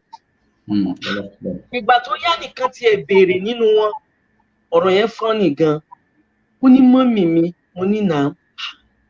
Ó ní àìgbóòrò bàbá àwọn yìí ṣe àbí bàbá àwọn ti mọ lọ́lọ́run ní jẹ́ kí lòun ó ṣe. Ṣé rí gbogbo ọmọ kọ̀ọ̀kan tá a sì ń bí láyé, òun ni wọ́n máa ń jẹ̀rán láti jẹ́ kó bí àwọn méjèèjì ọjọ́ wà together.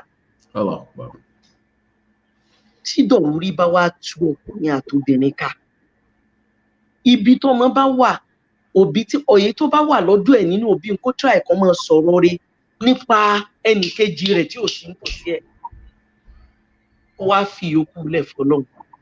nítorí Ọlọ́run ò bá bò sí tán. Ṣẹ̀rí àdánwò tí ń ṣẹlẹ̀ ń máa ń fa oríire ọ̀pọ̀lọpọ̀ ọmọ sẹ́yìn látara wípé ọmọ ò ní mèé tí ó ṣe. Àwọn míì á máa bá débi pé wọ́n dá ìpè jọ fọ́mọ. Ọ̀tọ̀ lè pè tó wọ́n gbà lọ́dọ̀ ìyá, ọ̀tọ̀ lè pè tí wọ́n gbà lọ́dọ̀ bàbá. Eyín ò lọ́mọ ọmọ rù káàkiri. Gbogbo ohun tó lù ọba àlékè ọlá bá kọ mọ́, wọ́n ti bá dínà rẹ̀. Tó bá yẹ kó pọ̀, wọ́n ti bá dín látara àdánwò tí wọ́n kó bá ọmọ ẹ̀, látara akẹ́kọ̀ọ́ wọn. Torí ẹ̀ ló fi jẹ́ pé ọkùnrin àti obìnrin gbọ́dọ̀ ṣọ́ra gan-an. Ànábì ní ad-darurat tubihul ma'dhurat. Nǹkan kan bẹ tí ó jẹ́ pé gbogbo obìnrin ayé ní máa bẹ̀lẹ̀ mi. Aláàjì wallahi tallahi, mi kì í mọ intention ọkùnrin o. Àmọ́ kò sí obìnrin ẹyọ kan láyé tí kì í fẹ́ dalẹ̀ lọ́dọ̀ ọkọ ẹ̀. Ní tí máa ń wo obìnrin láyé ni pé tí wọ́n bá ti sìn fọ́kùn, kó jẹ́ pé ibẹ̀ ló wọ́n wà tó wọ́n fi gbó tó wọ́n fi tọ́. Olófà tó fi jẹ́ pé àwọn obìnrin míì máa di ẹrú fọ́kùn. Àmọ́ bẹ́ẹ̀ tí wulẹ̀ kéèyàn ṣẹrú tó bá wà nù kádàrá, kullu ma qadara ar-rahman maf'ul. Tó bá wà nù kádàrá Ọlọ́run ni ó ṣẹ lórí ẹ̀. Kí ìyá àti bàbá ṣọ́ra lórí ọ̀rọ̀ tí wọ́n bá máa bọ́mọ sọ.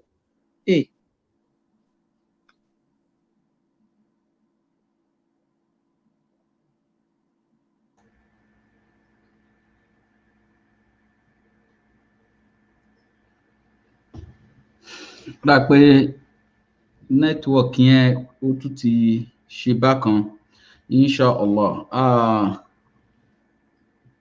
Nẹ́tíwọ̀kì yẹn ti ṣe bákan. Inshallah yàwá Rashida,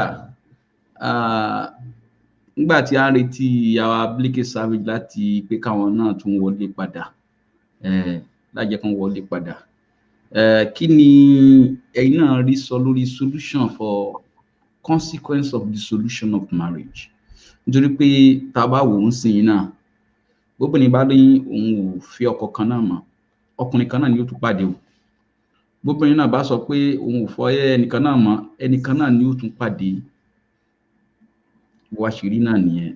Kí ni solution tẹ́yin rò pé a lè ṣe sí now? Subhanallah.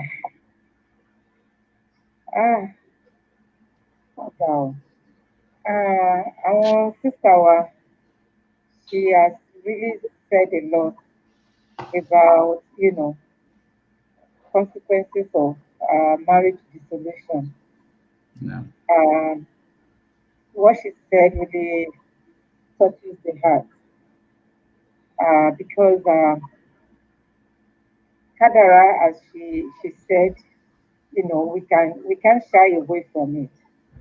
So if it happens, so we need to look for a way around it, to make life better. Unfortunately,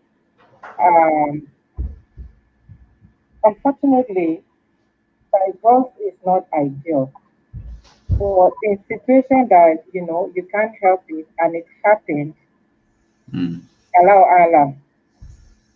So some of the consequences, the great one is about the children. I was reading a study and I saw in that study that a 40-year-old man from a broken home is 3 times more likely to die from all sorts of causes of death than a 40-year-old person from a sustained marriage. What does this mean? Bí àwọn màmá wa ṣe sọ lẹ́ẹ̀kan pé, àwọn ọmọ yẹn náà máa wà most time at the receiving end. It's hard for a woman to single-handedly train children. Or it takes the grace of God láti, train the children successfully. And it's a great challenge. So most of these children, they turn out to be, let me say, good children indirectly. Or they join gangs, they follow peers, they do all sorts of things. They don't listen to the woman. They don't respect the woman. They want to be on their own. They want to do things for themselves. And this part of the world encourages that. They Mm. will they encourages the child to be on his or her own, especially when he or she is 18 years and above. Ó lè dàgbálé, ó lè máa ṣiṣẹ́, ó lè gba owó lọ́dọ̀ ìjọba. So, what does the woman stand to gain? Yeah, apart from all those things, tí àwọn sísà yẹn sọ pé ó lè fa divorce. So the best thing is to look for a way of not letting it happen because your children will be, no matter how, one way or the other, they will be at the receiving end. So we want to bear and raise righteous Muslims. And there's a reward for you, raising a righteous Muslim or Muslimah here on earth and the hereafter. So ara àwọn nǹkan ta tún lè tún wò nìyẹn tó jẹ́ pé there is something that we can do, to keep our marriage, we should strive hard to do it. Another thing is when you are single, you are liable to all sorts of insults from all sorts of men out there. So men of different calibers, those that are up to your standard, those that are not up to your standard, they will Mm. make passes at you. They want to, be with you for being with you sake. They are not sincere.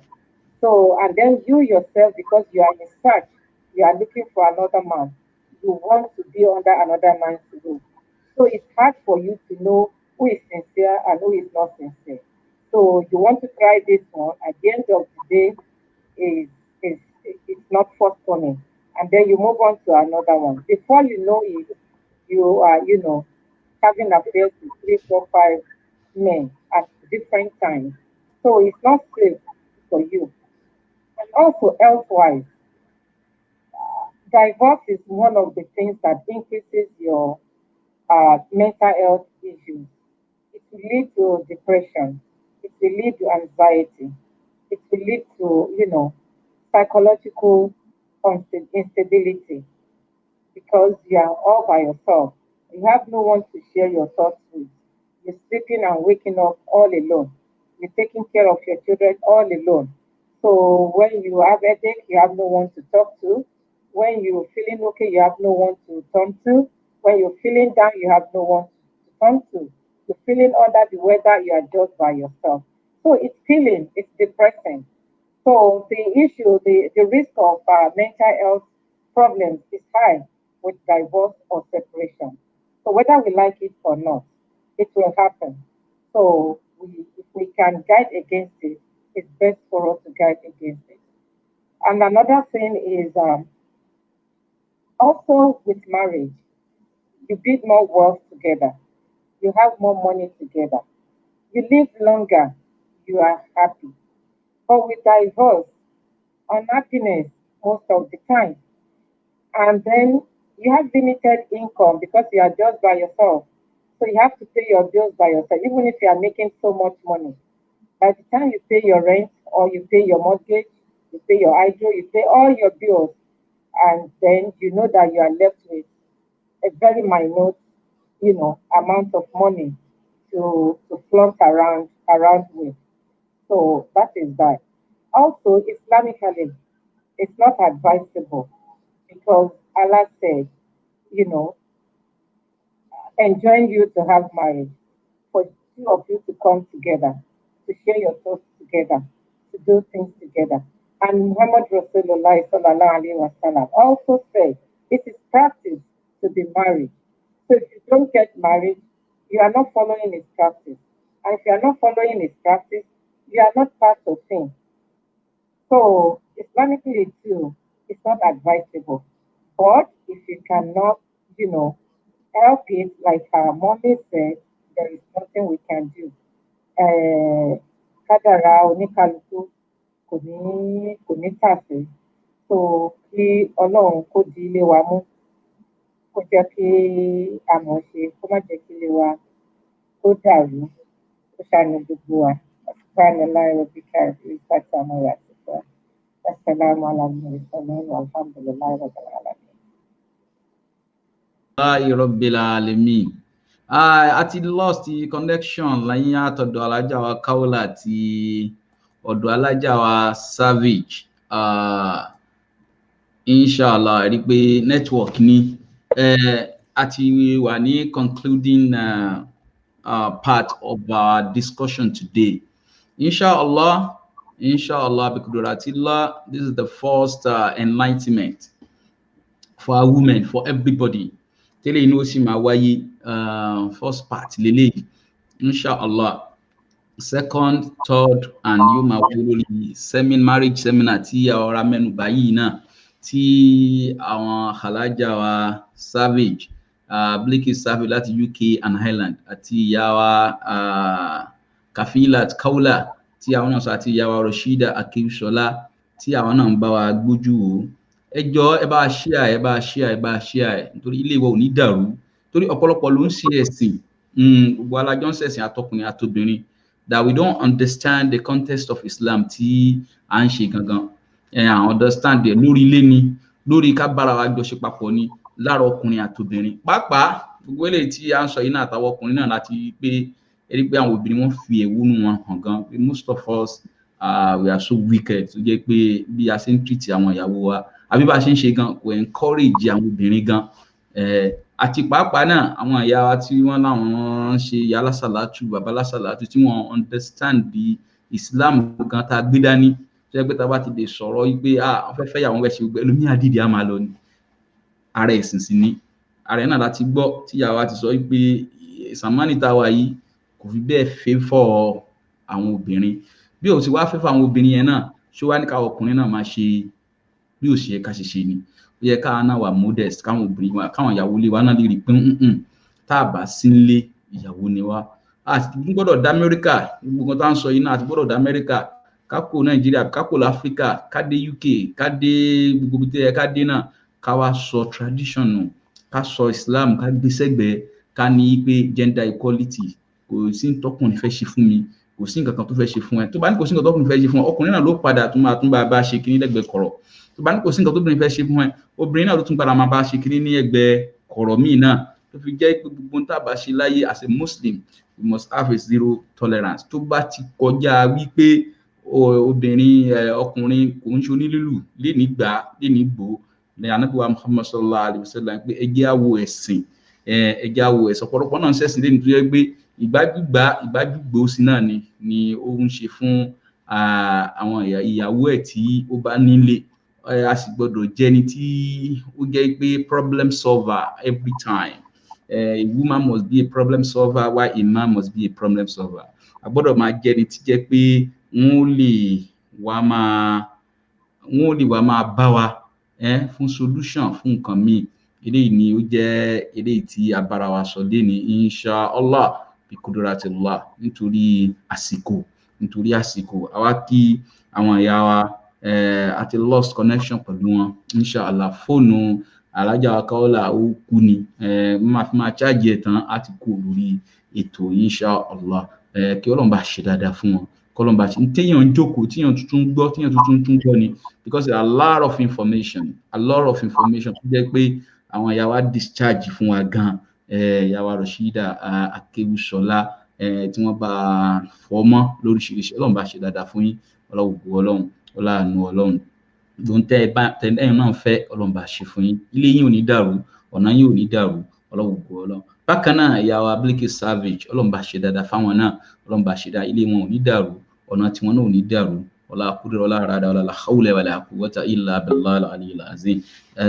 Ìyá wa ti wọlé padà. Ìyá wa kí ló ṣẹlẹ̀? Ọlọ́run ṣọlá ni, Ọlọ́run ṣọlá fóònù seize up. Phone taba mo nǹkan tí mo drive ó seize up completely. So Allah knows best. Alhamdulillah. I just kept trying to come back in. Inshallah. Mo ní bóyá ti parí. Alhamdulillah. Àwa ní pé a ti ń round up ń sìn, ṣùgbọ́n mo fẹ́ ẹ̀yin ni mo kọ́ fẹ́ darí question yẹn sílẹ̀ kan yìí pé àwọn ìyá wa Akewusola àwọn náà ti sọ̀rọ̀ púpọ̀. Ìyá wa àwọn náà ti sọ̀rọ̀. Àmì ìtún rí yín mọ́. Mi ìtún rí ìyá wa mọ́. fóònù yẹn ni báyọ̀ ti ń gbóná yẹn pa àwọn Samsung tá a máa ń lò sí oríṣiríṣi tó wà expensive tó yé kíní yẹn tó bá ti gbóná báyìí ó máa ń dúró ni kọ́lọ̀ ń ṣàánú wa ni fóònù yẹn tún ti seize ó dẹ̀ wù mí kí ìyá wa kí wọ́n round the up fún wa wù mí kí ìyá wa Blake Savage kí wọ́n round the up fún wa fóònù wọn ló tún ti seize yẹn gẹ́gẹ́ bí a ṣe ń sọ lọ tọ́lọ́run bá jẹ́ pé kí wọ́n wọlé inshallah tán bá wọlé wọn ò bá náà ṣe the concluding part of the consequence of dissolution. One thing ni ó yé wa ní pé ọkùnrin ò lè live in isolation, it's not possible.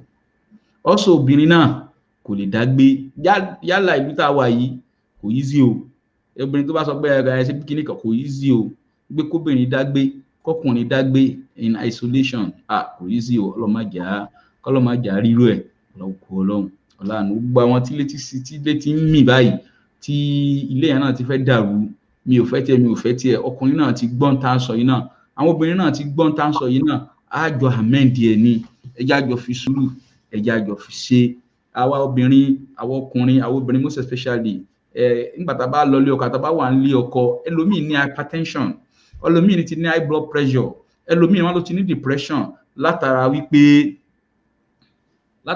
kí ni wàhálà àwa ọkùnrin náà ni ṣùgbọ́n tá a bá ti tẹ̀lé ọ̀rọ̀ Ọlọ́run àtànábì wa Muhammad sallallahu alaihi wasallam gbogbo nǹkan ó yìí sí fún wa o wàláhì gbogbo nǹkan ó yìí sí fún wa ẹni tí jẹ́ ò bá kàn ní pèrè ní ọkùnrin kí Ọlọ́run bá ṣe dáadáa fún ẹnì kọ̀ọ̀kan yìí ọláwùgbọ́ Ọlọ́run ọlá hawla wala quwwata illa billahi al-aliyyil azim. Bákan náà ẹni pé a ti ń stream ẹ̀ tahajjud lálẹ́ yìí ó tún wà ìdí tí a fi ń ṣe ní Friday ní pé request pọ̀ fàdúà ń bí fàdúà ní ó sì láyé pé ẹ ká gbàdúà lẹ̀ níjọ́ Friday ká jọ máa pè Ọlọ́run tó bá wà níbi iṣẹ́ nítorí lè darapọ̀ mọ́ wa ni tó bá wà nílé nítorí lè darapọ̀ lálẹ́ yìí náà a wá ṣe kútúbà lẹ́tífù tá a ti ń ṣe bọ̀ láti bí ọ̀sẹ̀ mẹ́ta inshallah a ṣe kútúbà lẹ́tífù tí a ti ń ṣe bọ̀ láti bí ọ̀sẹ̀ mẹ́ta inshallah ìwọ tá bá wọrí screen ẹ máa rí pé 12:30 tá bá wà àwa tá wà ní Eastern Time 12:30 ni ẹ pàdé wa inshallah lálẹ́ yìí inshallah àwa tí a wà ní Central ẹ máa pàdé wa ní 11:30 inshallah àwa tá bá wà ní Pacific Time inshallah ẹ máa pàdé wa níbi aago 9:30 àwa tá bá wà Nàìjíríà ẹ pàdé wa ní nǹkan bí 5:30 tájọ máa pè Ọlọ́run tájọ máa ṣàdúrà fún Ọlọ́run torí gbogbo àwa tá a wà ní diaspora wa la nídìí àdúrà jù àdídì ká pè Ọlọ́run jù má lọ sábẹ́ nìkan tí ó máa gbowó lọ́wọ́ wa tí ó kàn máa dà wá láàmú tí wọ́n dà wá láàmú ẹni gbogbo nǹkan tó ń ṣẹlẹ̀ lórí social media ẹ jẹ́ ká náà súnmọ́ Ọlọ́run ẹ jẹ́ á mú tẹ̀sùbá wa ká gbá tẹ̀sùbá wa mú ẹ jẹ́ á jọ pọ̀ Ọlọ́run tí wọ́n náà bá fẹnu tiẹ̀ náà pè Ọlọ́run Ọlọ́run náà gbọ́ tá a náà bá ti ń ṣe nǹkan tó Ọlọ́run fẹ́ ó di dandan k'Ọlọ́run gbọ́ nǹkan tí tá a náà bá ń wá ládọ̀dọ̀ Ọlọ́run ẹ jẹ́ ká náà kúrò níbi ẹ̀ṣẹ̀ kémi náà kúrò níbi ẹ̀ṣẹ̀ kẹ́yìn náà kúrò níbi ẹ̀ṣẹ̀ èmi náà mọ bí tí mo ti ń bá ṣe lọ́hùn ìwọ náà mọ bí tí wọn náà ti ń bá ṣe lọ́hùn àní ká kúrò níbi ẹ̀ṣẹ̀ tá a bá ti kúrò níbi ẹ̀ṣẹ̀ tọ́lọ́run tá ń fẹ́ Ọlọ́run á fi lé wa lọ́wọ́ àwọn la ṣe gbé ètò àdúrà ìkalẹ̀ pàápàá tá a bá wo COVID-19 tí tọ́lọ́run jẹ́ kó ń bá kẹsẹ̀ ńlẹ̀ báyìí ẹ rí i pé lọ́dọ̀ wa ń bí kò lọ o àbí tá a bá tanra jẹ ni o kò ń lọ we are still seeing some cases every day lójoojúmọ́ là ń rí tí ó sì ń yọjú tó ń yọjú ṣùgbọ́n a fẹ́ sọ fọ́lọ́run ní part of the world tá a wà yìí báyẹ̀ṣẹ̀ wa ló pọ̀ jù ni báyà kankan ló pọ̀ jù ni kọ́lọ́n ṣàforíjì ẹ̀ fún wa kọ́lọ́n ṣàforíjì àti ní pé lálẹ́ ní ẹjẹ́ àjọ ṣe concluding part of Ìyá Lateef wa tá a ti ń ṣe bọ̀ inshallah ẹjẹ́ àjọ pàdé ní 12:30 inshallah kájọ pàdé àdúrà kọ́lọ́n gbàdúrà wa ní 11:30 ní Central Time ẹjẹ́ àjọ pàdé Nàìjíríà tẹ́ bá ti sọ tẹ́ bá ti jí ẹjẹ́ àjọ pàdé ẹ̀ ọlọ́wọ́ Ọlọ́run ìwọ náà dàníyàn gbogbo ohun tí wọ́n sọ látàárọ̀ yìí náà ká fi kútùbà kólẹ̀ kí àwa náà kí a tún wá pàdé ní alẹ́ inshallah ìwọ náà dàníyàn tiẹ̀ á ṣàdúrà fún wa tá lórí platform inshallah láàrin kútùbà yìí náà láti kí àdúrà ẹnìkọ̀ọ̀kan wa láti kíbọ̀ kọ́lọ́n wọlá ọmọ jùmọ̀ yìí kọ́lọ́n fi gbàdúrà wa ilé wa Ọlọ́run má jẹ́ ó dàrú Ọlọ́run má dalé wa rú Ọlọ́run má dànà wa rú Ọlọ́run bí a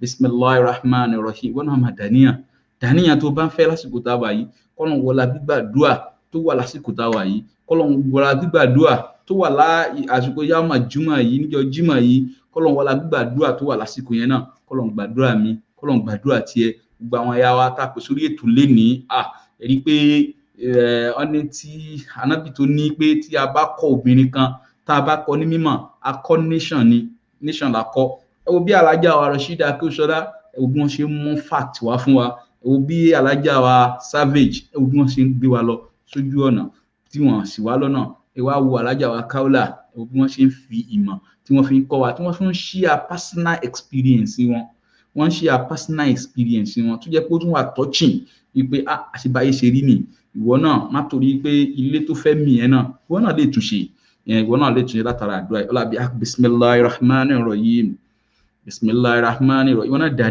dàníyàn a bá ti dáàrin ẹ̀ á fi àníyàn gbogbo wa á tún fi sí kọ́lọ̀n pa àgbàdúrà wa ọlábí bismillahirrahmanirrahim sallallahu ala nabiyyil karim ìwọ náà máa dàníyàn máa bá mi dàníyàn dáadáa Allahumma ya man rafa'a as-samawati bismi wa ahidin bila amadin wa ya basitol haridi bila harkani wa ya man khaliqal khaliqa ajma'in bila hawani ya man ja'ala al-kharidi qararan wa ya man ja'ala fis samai burujan la ilaha illallah taqaddastu asma'uka la ilaha illallah ta'azzamtu sifatuka ma bá mi sàmì dáadáa wọ́n náà máa dàníyàn لا إله إلا الله تعظمت أفعالك لا إله إلا الله دامنت قدراتك لا إله إلا الله دامنت سلطانك لا إله إلا الله تعالى كبرياؤك لا إله إلا الله جل جلالك يا الله يا الله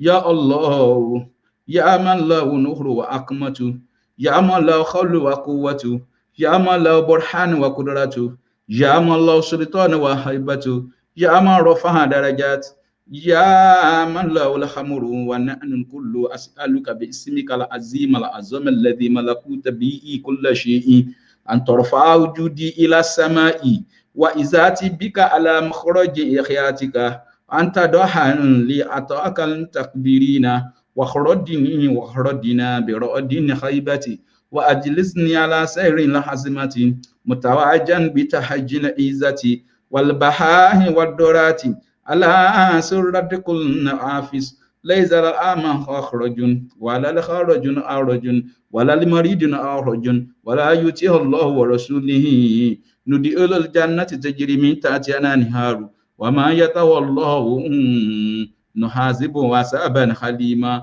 الله نور السماوات والأرض مثل نوره كمشكاة فيها أنثباء والمصباح في زجاجة أو زجاجة كأنها كوكب دري يوقد من شجرة مباركة زيتونة لا شرقية ولا غربية يكاد زيتها يضيء ولو تمسك النار نور على نور يهدي الله لنور ما يشاء ويضرب الله الأمثال للناس والله بكل شيء عليم Ọlọ́run wọlá ìmọ́lẹ̀ Ọlọ́run Aminat Ọpẹ́yẹmí ìmọ́lẹ̀ ara wa Ọlọ́run má jẹ́ ó di fíafíà Ọlọ́run ilé yẹn náà Ọlọ́run bá fi ìmọ́lẹ̀ sínú ilé yín Ajia Adéọlá Afọlábí ìmọ́lẹ̀ Ọlọ́run bá fi sínú ilé yín ìyàwó Fatima Aliyi wọlábítà dé nínú hútùbà ìmọ́lẹ̀ Ọlọ́run má jẹ́ ó kùn lé yín Nasirat Onas ọ̀nà ìmọ́lẹ̀ Ọlọ́run má jẹ́ ó kùn lé yín ọlọ́wùgbò Ọlọ́run ọláàánú Ọlọ́run bá gbàdúrà yín Ọlọ́run bá gbàdúrà yín ìyàwó Fatima Ọlátúnjí Ọ̀nàbánjọ Ọlọ́run bá gbàdúrà yín ìyàwó ọmọ Ọlọ́run dùn fẹ̀yìntì ọlá ìmọ́lẹ̀ náà Ọlọ́run inú ilé yín Ọlọ́run bá tàmọ́lẹ̀ sí ìyàwó Arísíkọ̀ Dísù inú ilé yín Ọlọ́run bá fìmọ́lẹ̀ sí ìyàwó rẹ̀ mílẹ̀ kùsù bá mú Ọlọ́run bá finú ilé yín Ọlọ́run bá fìmọ́lẹ̀ sí Nasfat péríjọ bá fìmọ́lẹ̀ síbẹ̀ ọlọ́wùgbò Ọlọ́run ìyàwó agbára níjọ Olúwatóyìn Ọlọ́run bá fìmọ́lẹ̀ sí ilé yín o Bukky Muslimat Ọlọ́run bá fìmọ́lẹ̀ fún yín bá fìmọ́lẹ̀ sí ilé yín Ọlọ́run má jẹ́ kí mọ́lẹ̀ kó ń bẹ láíláí ìyàwó Mariam Giwa Ikúmọ̀lá Ọlọ́run bá fìmọ́lẹ̀ sí ilé yín bá fìmọ́lẹ̀ fẹ́yìn náà ọlọ́wùgbò Ọlọ́run Ọmọtìléwá Bàdà Akóredé Ọlọ́run bá fún yín ní mọ́lẹ̀ ìyàwó Rashida Bàdà Ọlọ́run bá fún yín ní mọ́lẹ̀ ìyàwó rẹ̀ Mílẹ̀kùn Ṣógbàmú Ọlọ́run bá fìmọ́lẹ̀ sínú ilé yín má jẹ́ ó dàrú ìyàwó Ganiyat Fádàìró Ọlọ́run bá fún yín ní mọ́lẹ̀ bá fìmọ́lẹ̀ sínú ilé yín bá fìmọ́lẹ̀ sára yín bá fìmọ́lẹ̀ gbogbo bí tá dé nínú ìyàwó Rónkẹ́ Ṣítù Ọlọ́run máa bá fìmọ́lẹ̀ sínú ilé yín ìyàwó Rónkẹ́ Ṣítù Ọlọ́run bá ṣàánú yín bá gbàdúrà mo pélé Ọlọ́ògúnlẹ́yẹ ọlọ́run á bá ṣàánú yín bá fún yín ní ìmọ́lẹ̀ ọlọ́run gbogbo ọlọ́run bá fi ìmọ́lẹ̀ bá tan gbogbo tó ṣókùnkùn nínú ilé yín gbogbo tó ṣókùnkùn nígbèsí ayé yín ọlọ́run bá fi ìmọ́lẹ̀ sí ọlọ́run gbogbo ọlọ́run ìyá wa Ali Taiwo Adéọlá ọlọ́run bá ṣàánú yín ọlọ́run bá gbàdúrà yín bá fi ìmọ́lẹ̀ sára yín bá fi mọ́lẹ̀ sínú ilé yín Olúwatóminsìn Búsàrí ọlọ́run bá ṣàánú yín gbogbo ẹni tí wọ́n á wọ́kọ lásìkò yìí ọkọ ìdùnnú ọkọ àlùbáríkà ọkọ tí ó fi yín lọ́kàn bá ọlọ́run bá fún yín ìyá wa Fúnkẹ́ Ògúntádé ọlọ́run bá ṣe bẹ́ẹ̀ ọlọ́run bá fògbọ́ ẹ̀ ṣe bẹ́ẹ̀ ọlọ́run bá fàníyà Karimot Shitu ọlọ́run gbogbo àwọn ọmọ yín ọlọ́run bá ṣàánú wọn bá gbàdúrà wọn má dojú àdúrà tì wọ́n ọlọ́run gbogbo ọlọ́run Níkì Ibrahim ọlọ́run bá ṣàánú ẹ̀yin náà ọlọ́run bá gbàdúrà yín ìmọ́lẹ̀ ara wa ọlọ́run má jẹ́ ó di fíafíà ọlọ́run gbogbo ọlọ́run ìmọ́lẹ̀ fi sára wa fi sínú ilé wa gbẹ́ntì wọ́n á wọ́kọ ọkọ àlùbáríkà ọlọ́run bá fún yín ọlọ́run gbogbo ọlọ́run bá fún yín gbẹ́ntì sunkún ọkọ ọlọ́run bá fún yín alájà olórí Sàláwù ọlọ́run bá ṣàánú ẹ̀yin náà Àkànbí Tèmítọ́pẹ́ Aminat ọlọ́run bá gbàdúrà yín ọlọ́run gbogbo ọlọ́run Nasfat Baltimore ọlọ́run má jẹ́ ó dàrú ọlọ́run gbogbo ọlọ́run Alábí Sílífàt Ọlárí Ìkẹ́ ọlọ́run bá gbàdúrà yín ọlọ́run abíta dénú hútùbà yìí náà ìmọ́lẹ̀ níwájú lẹ́yìn ọlọ́run bá fi sí ilé tó wá yingi tó ti fẹ́ collapse ọlọ́run bá tuntun ọlọ́run gbogbo ọlọ́run yàrá Saadiat Ọ̀nàṣòkun ọlọ́run bá gbàdúrà yín ọlọ́run gbogbo ọlọ́run ọlọ́run ọlọ́run bá ṣàánú yín jù báyìí lọ bá gbàdúrà yín jù báyìí lọ Olúwa ń bẹ Jẹ́jẹ́ Ọlálékan ọlọ́run bá gbàdúrà yín náà ọlọ́run bá gbà má dojú àdúrà tì yín láíláí ilà alhamami bẹ́ẹ̀ ṣe fẹ́ orí ọlọ́run yóò rí bẹ́ẹ̀ ṣe fẹ́ ó jẹ́ Nasfat Washington DC ilà alhamami insha Allah ọlọ́run yóò tú ọlọ́run gbọ́ ọlọ́run bẹ́ẹ̀ ṣe fẹ́ orí ọlọ́run yóò rí bẹ́ẹ̀ ṣe fẹ́ jẹ́ ọlọ́run tí ó jẹ́ bẹ́ẹ̀ èyí tẹ́ fẹ́ ọlọ́run má fi ṣàdánwò lómi ara yín má fi ṣàdánwò nígbà ọ̀yá wa Hajiya Mutiyat Adénúgà Badmus ọlọ́run má dalẹ̀ yín rú ọlọ́run má dọ̀nà yín rú ìmọ́lẹ̀ ara yín ọlọ́run má jókòó bẹ̀ láíláí ọmọ tilé wa bàdà akóredé ọlọ́run bá gbàdúrà yín ìyàwó Bọ́lá Adétòrò ọlọ́run òkun fáyà kún ọlọ́run bá fi sí gbèsè ayé yín ìmọ́lẹ̀ tó ti wá wà ń gbèsè ayé ọlọ́run má jókòó kúrò ń bẹ̀ ìyàwó Owólabí Lawal ọlọ́run bá gbàdúrà yín ìyàwó Agbára Níjọ Olúwatóyìn ọlọ́run bá gbàdúrà yín má dojú àdúrà tì yín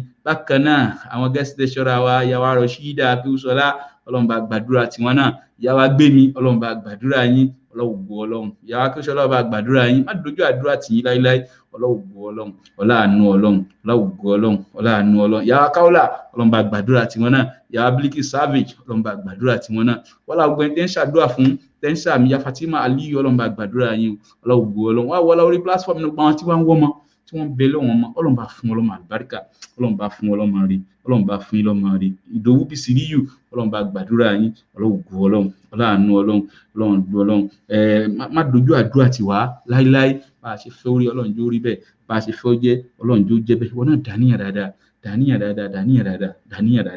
dàníyàn dáadáa ká fi parí wútúbà yìí wútúbà tó lálùbáríkà ni wútúbà tó lálàáfíà ni ṣáà máa tọrọ tó bá ń fẹ́ kò síbi tí mo pé lọ́lá Ògúnlẹ́yẹ ọlọ́run bá gbàdúrà yín o kò síbi tá dẹ́kun àdúrà yìí tí ò ní fẹ́ dé ìwọ náà máa sàmì ẹ̀ ọlọ́run máa sàmì ẹ̀ wallahu bi kulli shay'in alim wansuru ala lawahi la enzin wa adnsin fil barin anwari kamalika wa akshifu anan ijaba al-ghaibi hatta hayuna al-ghaibi biman fihi min ruhil baqi ya kashifa kullu sirrin maktumi la ya'lamu man istaqarin laha ìwọ náà dàníyàn Nafisa di Aláyọ̀ ọlọ́run bá gbàdúrà yín má dojú àdúrà tì yín ọlọ́run gbọ́ ọlọ́run láàánú ọlọ́run náà dàníyàn dáadáa ada ila anta ya rabbal alamin fasimika rafi'in fawqa wa ismuka laqawi taatin wa ismika al-hadiyyu amin wa ismika al-adil ali wa ismika al-afisil an yamini